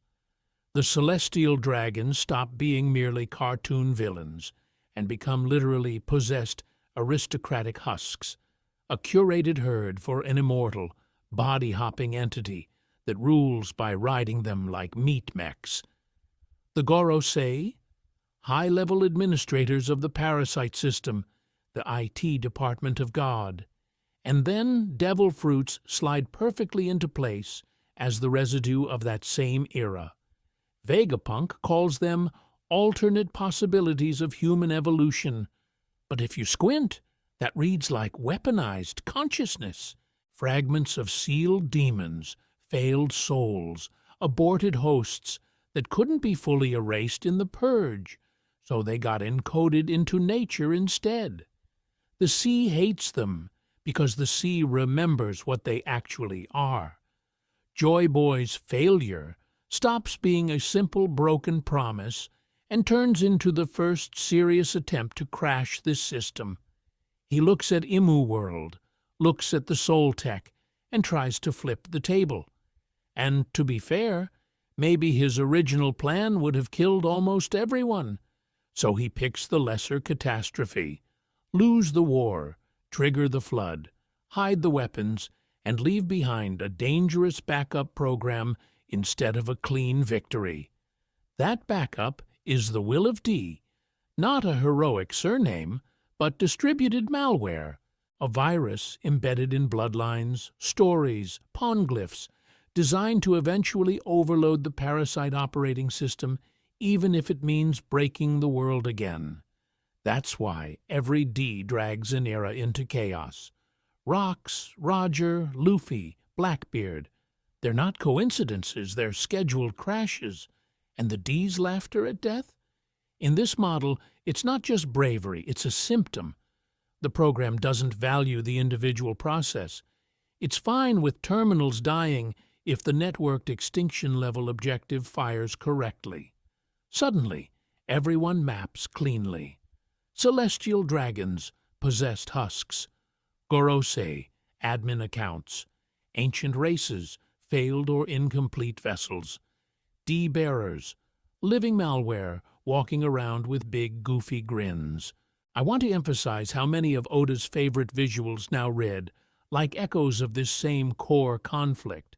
Chains, brands, slaves with numbers instead of names, islands erased from maps, martyrs smiling on execution platforms. It's the aesthetic of a parasitic order and a suicidal cure, locked in an 800-year feedback loop. And if this model is even half right, the real horror isn't what happened back then. It's what has to happen next to finally finish what Joy Boy started. Because what if Luffy wins and the world survives are not the same ending? Luffy as the final trigger, the hero who might end the world. So let's talk about the part nobody wants to say out loud.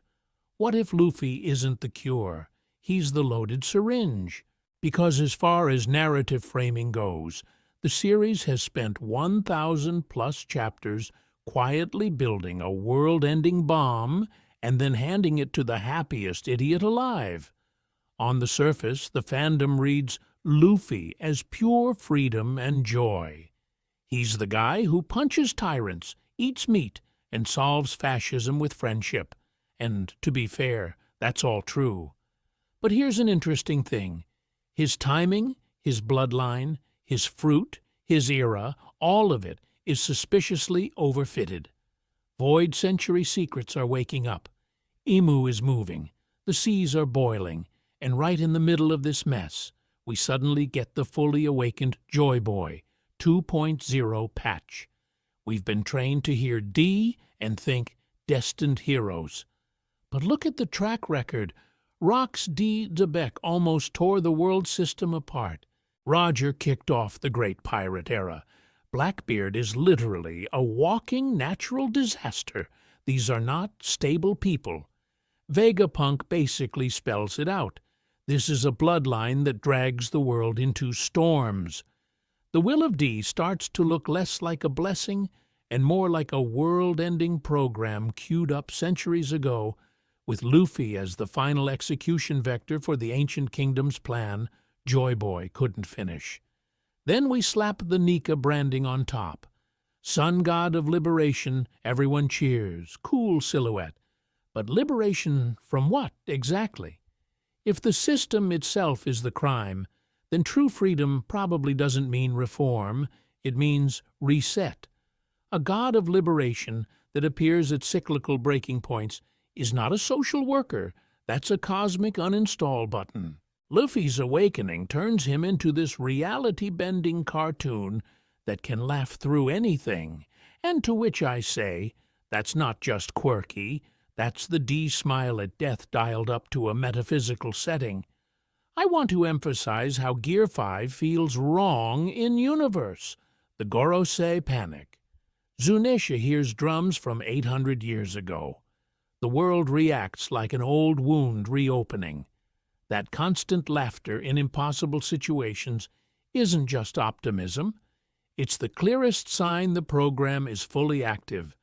The universe tells him, "This should kill you," and his response is, "That would be funny." And look at his career arc. Alabasta, Enia's Lobby, Dressrosa, Whole Cake, Wano. He keeps toppling increasingly central pillars of the global order. Each one is a bigger stress test on the system, normalizing the idea that, yeah, it's fine if an island's government collapses this week. You can almost feel the story benchmarking how much chaos the world can absorb before it crashes. So, when we hear about the Great War that will engulf the whole world, what if that's not just revolution? It's a designed overload event. Ancient weapons online, D-carriers converging, devil fruits going wild, too many forbidden processes running at once until the operating system of the world blue screens. And Luffy is perfect for that role because he's morally narrow. If it doesn't hurt his friends or the person he's punching, he does not care. Collateral famine? Geopolitical vacuum? Someone else's problem. That's exactly the personality you'd want in a living extinction trigger. Someone too kind to be malicious, too simple to flinch at abstract consequences. Joy Boy, in this model, failed because he hesitated. he couldn't pull the full trigger. Luffy, though, is structurally built as the guy who cannot accept half measures. He will go all the way, because anything less wouldn't be fun. And what if that's what the One Piece really is, not a crown, but the final instruction set that tells him exactly how to end this version of the world so his freest world can exist at all? Which leaves us with the uncomfortable question headed into the endgame. When Luffy finally wins, what exactly is left standing to be free? Freedom as catastrophe. Why true liberation might require mass death. So when we ask what's left standing to be free, we're also kind of dodging the nastier follow-up. What if the real answer is not very many people? We're trained by shonen brain rot to assume freedom and happiness scale together forever, to which I say, have you seen this world? This is a setting where every time someone yells liberation, the casualty counter starts speedrunning. Because, as far as One Piece history goes, the foundational bargain was already mass murder. The Void Century isn't just a blank spot, it's a crime scene. The world government bought 800 years of peace with racial cleansing. Buccaneers nearly wiped out, Lunarians hunted to extinction, the D-clan scattered and demonized. O'Hara shows us the pattern hasn't changed. If knowledge threatens the system, the buster call hits the children first. Stability here is literally built on corpses and redacted textbooks. Now contrast that with what little we see of the ancient kingdom. Free knowledge, wild technology, empowered races, probably no celestial dress code. To the current order, that's not a utopia, that's an existential horror. A world where too many people know too much and have too much power. The Great Kingdom looks less like Camelot and more like a planet-sized egghead, brilliant, chaotic, and one bad day away from self-destruction. Here's an interesting thing. The Will of D slots into this like an anti-stability virus. It keeps popping up in people who instinctively topple hierarchies even when that is tactically stupid. Roger turns himself in and kicks off a pirate era. Rox tries to overturn the world by brute force. Blackbeard is chaos with a goatee. Luffy declares war on the world government to save one crewmate. These are not, let's negotiate a better tax code, guys. Look at Luffy's track record, Impel Down. He breaks the prison, frees monsters, and accidentally speedruns Marineford, the bloodiest war of the age. Warlord's system, he helps tear it down, which is good, and instantly destabilizes the balance that was barely holding Yonko, Marines, and pirates in check. Wano, he liberates the country, fantastic, and then opens the borders right as the world is heading into what looks like another Void Century-level crisis. Freedom first, disaster management. We'll figure it out later. So Nika's liberation starts to feel less like a carefully managed reform package and more like hitting a cosmic factory reset. Break every chain, shatter every institution, trust that something better will emerge from the rubble. And to be fair, that's incredibly hype on a double-page spread, and incredibly horrifying if you're a random civilian who just wanted to sell cabbages. Devil fruits are like the micro version of this idea. You gain absurd personal freedom and power, but you lose the most basic survival skill in a sea world. Swim or soar, breathe underwater or bend reality. It's a built-in warning label, evolution at a cost, liberation with a death flag. So what if the ancient kingdom's final program, Joy Boy's will, the D and the One Piece, is designed to force a binary choice? Keep the parasitic, genocidal piece of Imu's system, or trigger a catastrophic freedom event that drowns the old world and probably takes millions with it. Oda keeps running this experiment small scale. Alabasta saved, but left in political shambles. Dressrosa freed, but crawling with trauma and weapons. Wano liberated, but staring down an uncertain future and hungry neighbors. Which leaves Luffy with the ugliest possible endgame question. When the moment comes, does he preserve a corrupt, relatively stable world for the sake of innocence, or does he pull the trigger on a freedom so absolute it kills them? When his dream and their survival finally clash, which one actually wins?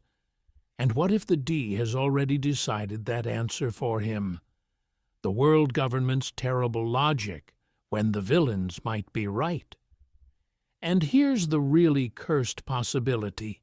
What if the punchline to all of this isn't world government bad, but world government bad, and still the least terrible option on the table?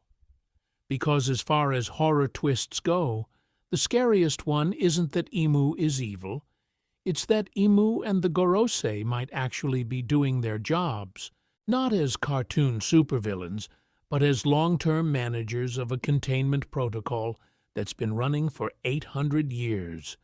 Their whole mysterious Shadow Monarch act stops looking like drama and starts looking like IT support for a dying planet. Look at what they're actually trying to keep from lining up. Ancient weapons that can erase islands by accident. Devil fruits that might literally be fragments of some broken god. And a bloodline of walking extinction flags called the D. That's not a rebellion problem. That's a do not let these puzzle pieces touch or the save file corrupts problem. And here's an interesting thing. Every single time someone gets too close to the real script, the response isn't arrest the ringleaders, it's delete the map.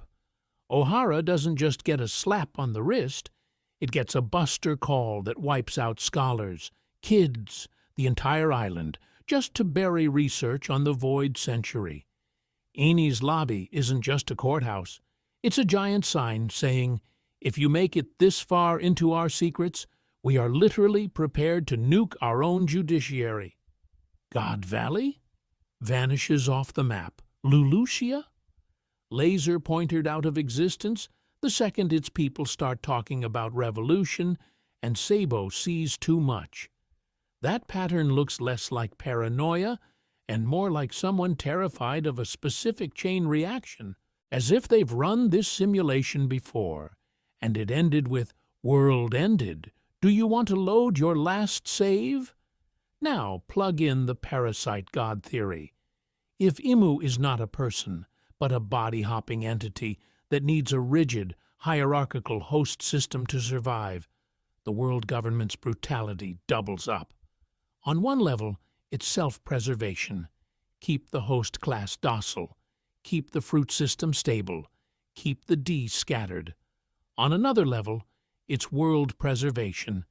If Imu dies wrong, or if the D and ancient weapons sync up, maybe the thing sealed in the void century doesn't stay sealed.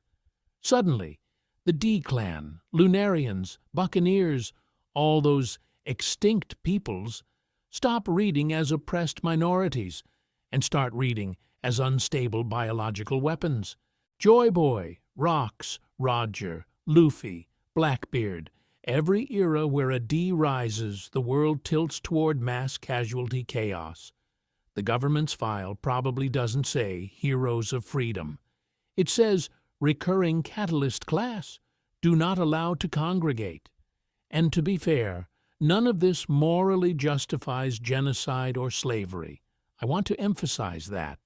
Saying we might all die if we don't is the classic villain HR excuse.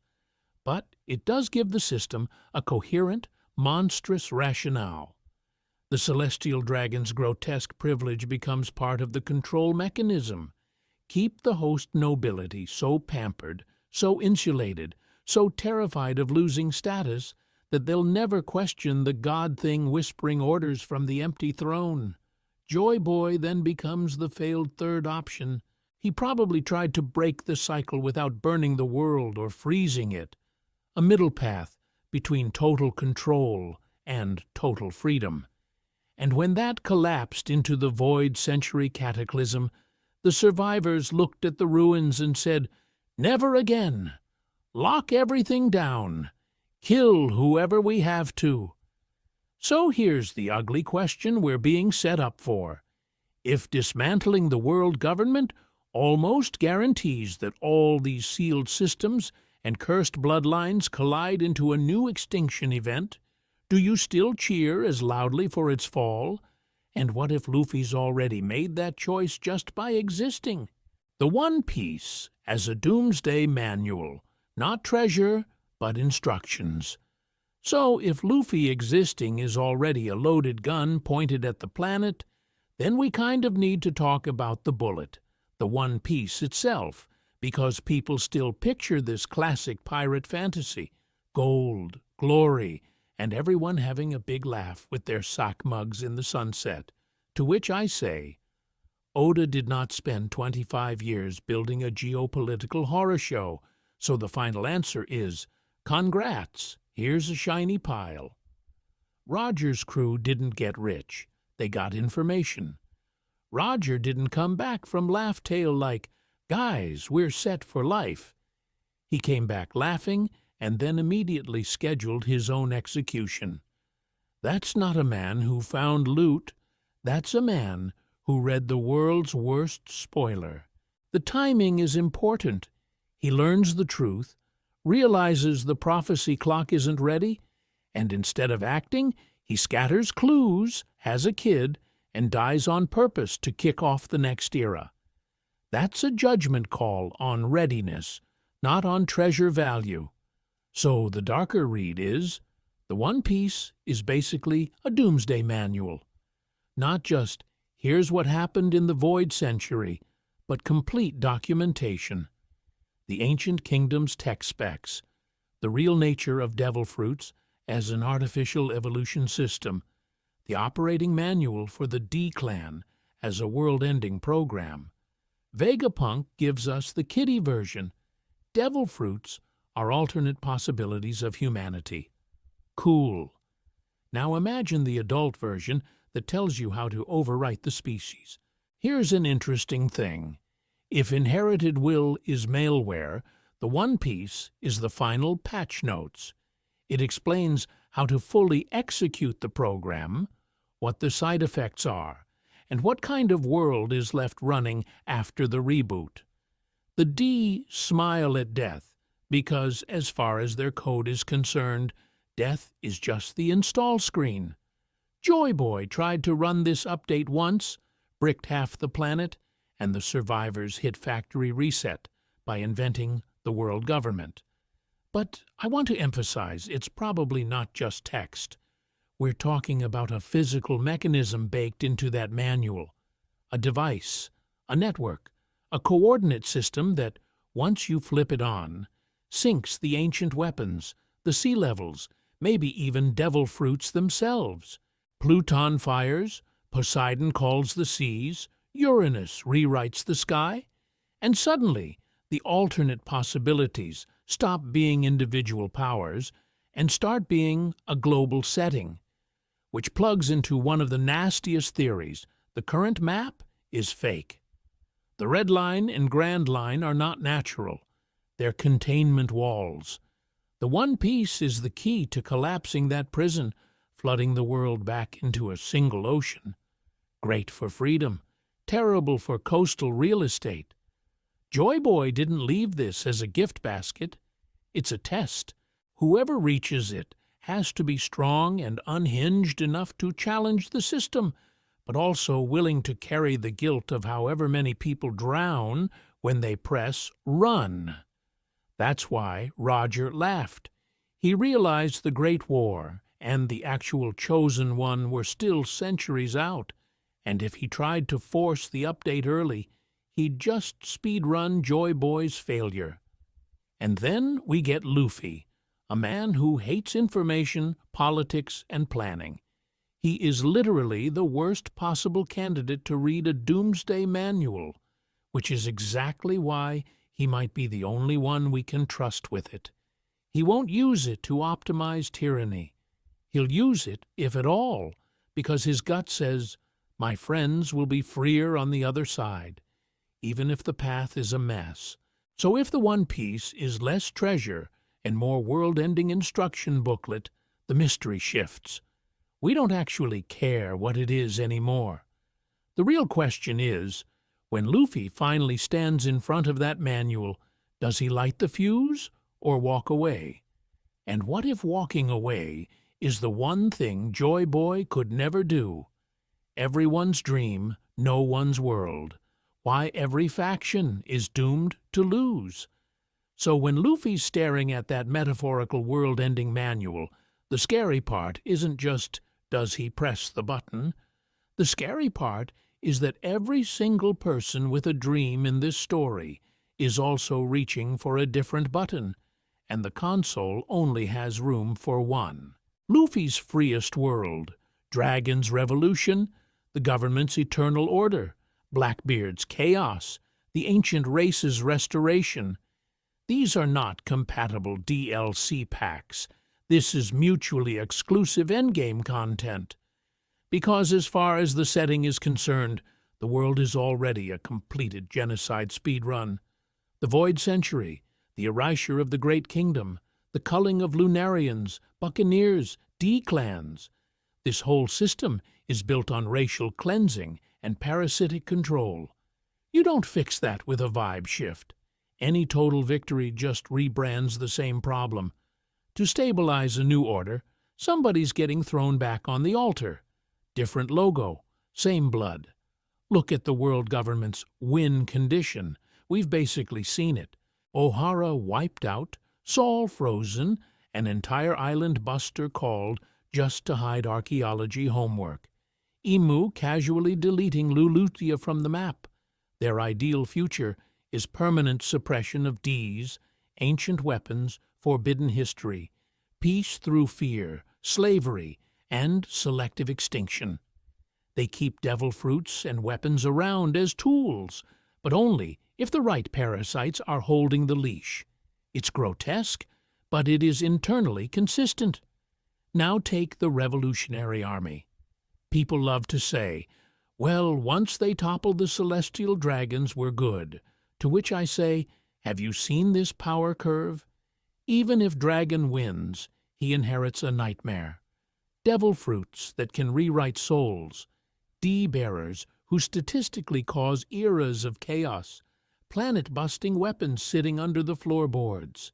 You either build a new elite to manage all that, or you let everyone do whatever and pray the next Blackbeard doesn't speedrun the apocalypse. That's not a clean revolution, that's a governance horror game. Blackbeard, meanwhile, is the pure opportunist patch. His dream is maximum devil fruit exploitation and personal power. No ideology, just consumption. He's literally collecting the worst parts of the system. Yami's nullification, multiple fruits, prison breaks, and mashing them together. His win scenario doesn't replace the world. It accelerates it toward collapse with zero exit strategy. It's like handing the nuclear codes to the guy who already lives on a sinking ship and calls it freedom. Here's an interesting thing about the ancient races and Joy Boy's legacy. Restoration sounds noble until you remember the Void Century was probably sparked by too much power and not enough restraint. Rebooting that world might mean reintroducing the exact conditions that forced Joy Boy's failure and the first mass cleansing. I want to emphasize this isn't a soft reset. It's rolling the dice on another extinction event. And then we have Luffy. A world where my friends can eat and laugh together is beautiful, but it's also not a governance model for a planet with island-busting lasers and immortal parasite gods. He doesn't want to rule. He doesn't want to manage devil fruits. He absolutely does not want to run a global safety committee. So who does? Who decides which fruits get locked away, which races get prioritized, which truths about the Void Century get taught to kids. And to be fair, Oda keeps quietly reminding us that even small-scale victories are messy. Dressrosa ends with a political migraine. Fishman Island gets a fragile, promise-based peace that still depends on human goodwill. Wano is free, but it's also starving, leaderless, and sitting on Pluton like it's a buried landmine. Winning the battle never equals stabilizing the system, so the darkest read of the endgame is that there is no path where everyone wins. Any button Luffy presses on that manual means choosing who suffers, whose history is buried for another 800 years, who gets written out of the next Song of the Sea. And maybe, just maybe, the point of One Piece isn't to hand us a perfect answer, but to force us to sit with the cost of every possible answer, which raises one last, uncomfortable question about what freedom even means in a world like this.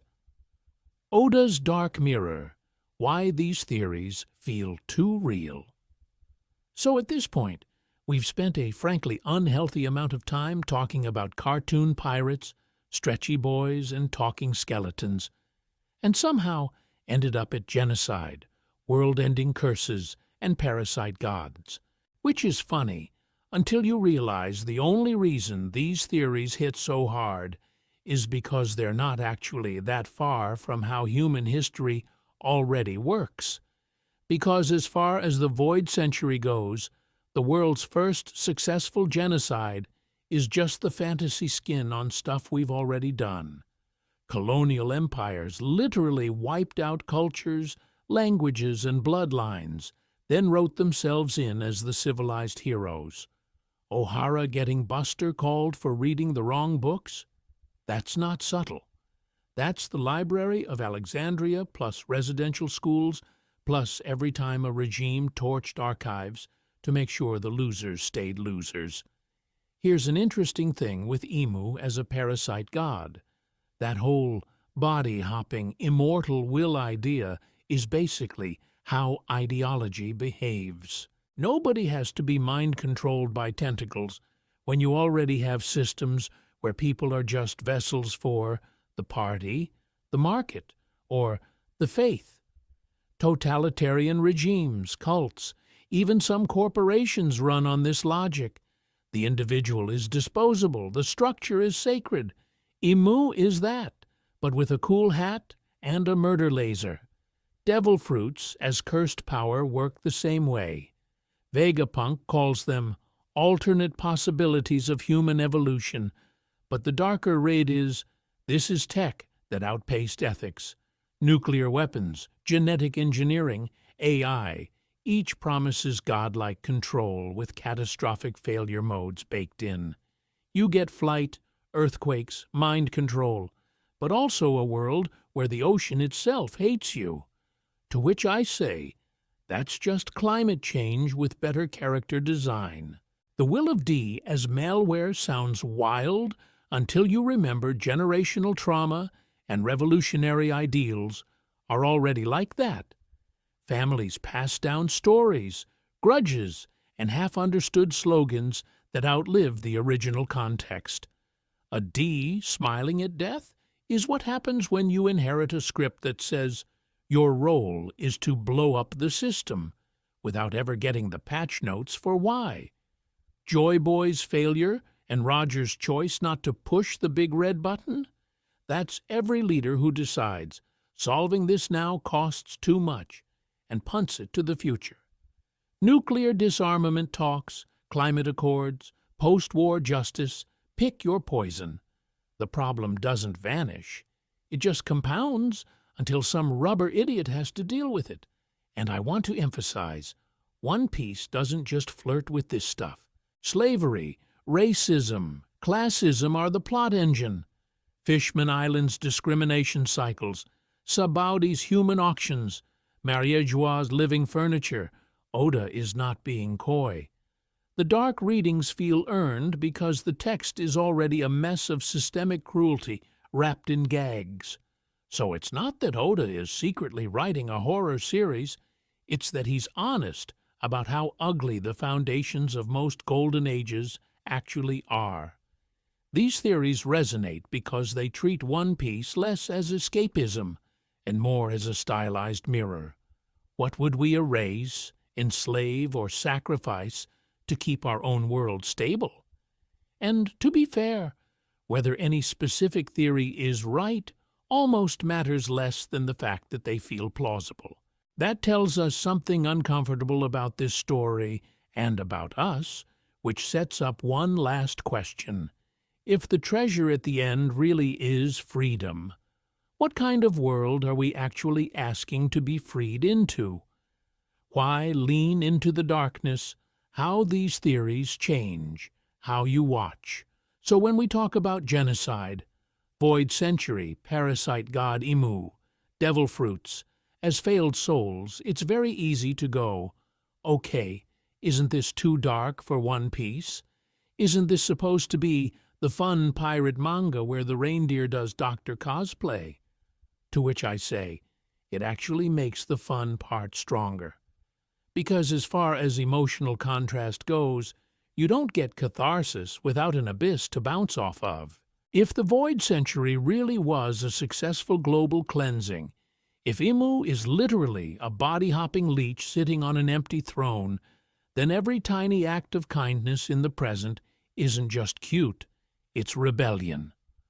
Ohara's library isn't just a research center, it's a war crime scene. Sabaodi's auction house isn't just a messed-up marketplace, it's the tip of an 800-year racial purge. Suddenly, when Luffy laughs, that laugh is happening on top of a graveyard we just can't see yet. Here's an interesting thing. Once you accept that framework, rewatching big arcs turns into a horror rewatch. Go back to Ohara, Marineford, Dressrosa, Wano, Sabaody, and ask, what if the world government isn't just evil, it's containing something worse? When the Buster Call hits, is it about silencing scholars, or making sure nobody wakes the thing under the island?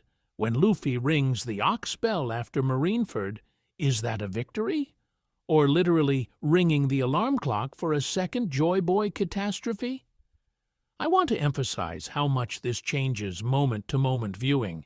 Pay attention to every D-bearer at the brink of death. Roger smiling, Ace smiling, Luffy grinning in Logtown. Is that courage, or a built-in failsafe of a cursed bloodline that's happy when the program executes?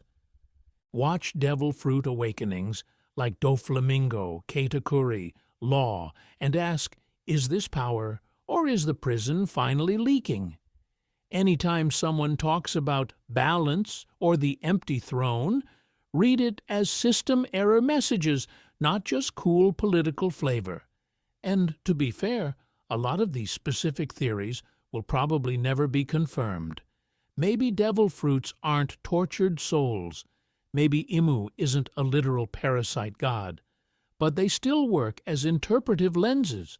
They make Vegapunk's alternate possibilities of human evolution line feel way creepier. They turn Law cutting up people into a guy playing with disassembled ghosts. The real goal isn't to be right about every detail. The goal is to train your brain to notice how obsessively Oda repeats symbols, smiles at execution grounds, chains on slaves and gods, flames around lunarians and sun emblems, wings, brands, X-scars. Once you read the series as a buried puzzle box horror story, background details stop being background. Why do islands vanish?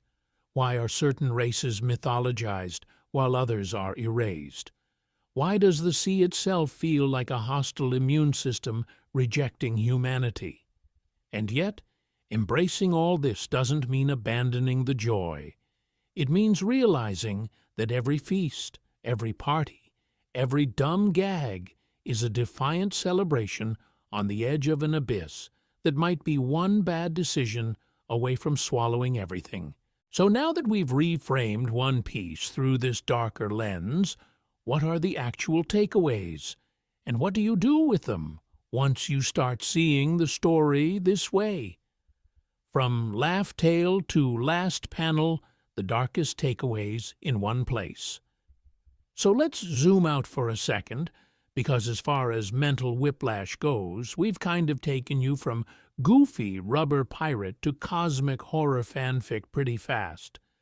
The big frame we've been building is One Piece as a story about a parasitic world order, a globe held together by genocide with a suicidal cure encoded into bloodlines, fruits, and legends that all quietly want the current system dead. At the center of that is the Void Century, not just mysterious history, but a deliberate global reset. Buccaneers, Lunarians, the early D-Clan, an ancient kingdom whose tech-blurred souls and weapons all targeted. O'Hara was not an exception, it was the sequel. The original sin was wiping out the people who could challenge the script of the world, then deleting the record so completely that even asking what happened gets you Buster called. That erasure created space for Emu, our parasite god candidate. We've treated Emu less like a secret king and more like a body-hopping infection that uses the celestial dragons and the world government as a host.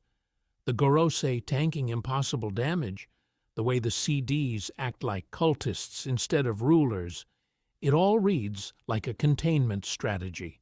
Keep power centralized, keep technology throttled, prevent another ancient kingdom-level war that might finally kill the parasite or everything else. Devil fruits slot into that nicely cursed picture.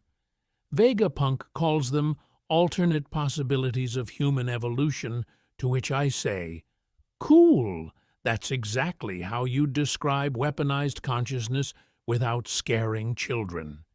Each fruit as a fragment of sealed demons, failed souls, or artificial gods the ancient kingdom couldn't delete without risking a bigger catastrophe. So you shove them into a natural-looking loot box system and let greedy little apes volunteer to be test subjects for eternity. Joy Boy, in this read, was the first serious uninstall attempt. He tried to free the world, probably activated way too many of these buried powers at once, and stopped short. We're left with a compromised piece, a half-broken cage, and a backup plan punted 800 years into the future. That backup plan is the will of D. I want to emphasize, the D isn't a cute hero surname here, it's malware. A distributed program riding bloodlines, turning its hosts into walking calamities. Roger, Rox, Luffy, Blackbeard. Every D either destabilizes an era or births one. They laugh at death because the program doesn't care about individuals, only about forcing the world toward a reboot. Which brings us to Luffy and Nika. The sun god power is liberation, but liberation on a tectonic scale. He's the likely trigger for the next great cleansing, the guy who has to choose between maintaining a rotten stability or pulling the plug and accepting a lesser apocalypse. The One Piece itself, in that light, stops being treasure and becomes a doomsday manual, the knowledge and maybe the mechanisms to either end this world or radically remake it. Roger reads it, laughs, and walks away, because the timing and the people aren't ready. And to be fair, that's the thematic gut punch. Nobody gets a clean win. Every path forward demands picking whose world ends so another can start. If you followed this mess of an idea all the way here, you're exactly the kind of sicko we need to stress test it, sharpen it, or completely annihilate it in the next part. Your turn in the great cleansing. Debate, disprove, or go darker. So here's the uncomfortable part. If even one of these theories is right, the ending of One Piece is going to be way more disturbing than most people are ready for. And that's where you come in, because As far as collective brain rot goes, we're all already too deep to pretend this is just a fun rubber pirate cartoon. So pick a side. Which dark idea actually feels the most plausible to you? Parasite emu, puppeteering, the celestial dragons, devil fruits as a screaming soul system, or the will of D as literal world-ending malware? Which one feels like a total stretch? And which one do you secretly hope is true, even though it would absolutely break you if Oda committed to it on panel? I want to emphasize, do not just say nah in the comments, bring receipts. If you've got panels of Imu's shadow over the empty throne, SBS quotes about inherited wills, or some cursed cover story where a fruit reincarnates near a corpse, drop them. If you can completely wreck the parasite god idea with a single line from Vegapunk, do it. If you've got a pet theory that every Zoan is a failed ancient weapon or a bootleg Lunarian soul, we're actually begging you to unleash that mess. And to be fair, Oda will probably swerve all of us. We're going to get to chapter 1200 and find out Emu is the world's saddest hermit crab, and devil fruits are just Joy Boy's failed cooking experiments. But here's an interesting thing. The fun is in stress-testing the story now, before the answers drop, so when the reveal hits, we can go, okay, we were wrong, but we were wrong in 4K with citations. Push it further. If Luffy really does trigger a lesser apocalypse, like not total extinction, just a casual Enies lobby times 1,000, what does a good ending look like to you? Are you okay with the red line collapsing if it means the seas unite? Who are you fine with the story sacrificing? Gorosei, celestial dragons, maybe even a Yonko, and who is absolutely untouchable? Are you genuinely ready for a version of One Piece where someone like Robin or Chopper doesn't walk away? Also, contrarians, this is your supernova moment. Make the strongest case you can that the world government is actually the lesser evil, that the Void Century was an ancient kingdom flex gone wrong, or that Joy Boy was basically rocks with better PR. If you think the D-Clan is a curse, not a blessing, argue it like you're in a reverie debate and someone just insulted your national bird. Share this with that one friend who still thinks One Piece is just goofy pirate Naruto, and watch their soul leave their body around the part where Luffy might accidentally speedrun a second Great Cleansing. We're going to be doing follow-up deep dives on this stuff. Imu's possible origin as a body-hopping god, a full devil fruit soul taxonomy, every time a D laughed at death, and what that implies about their programming. So if you want to keep pulling on this cursed thread, stick around. Picture this as we go. The Thousand Sunny cutting across a black ocean, the straw hats crammed around a feast, laughing so hard the plates shake, sailing straight toward a truth that might erase their entire world, and smiling anyway, because that's what Ds do. Until the world ends, or Oda proves us wrong, I'll see you in the next one.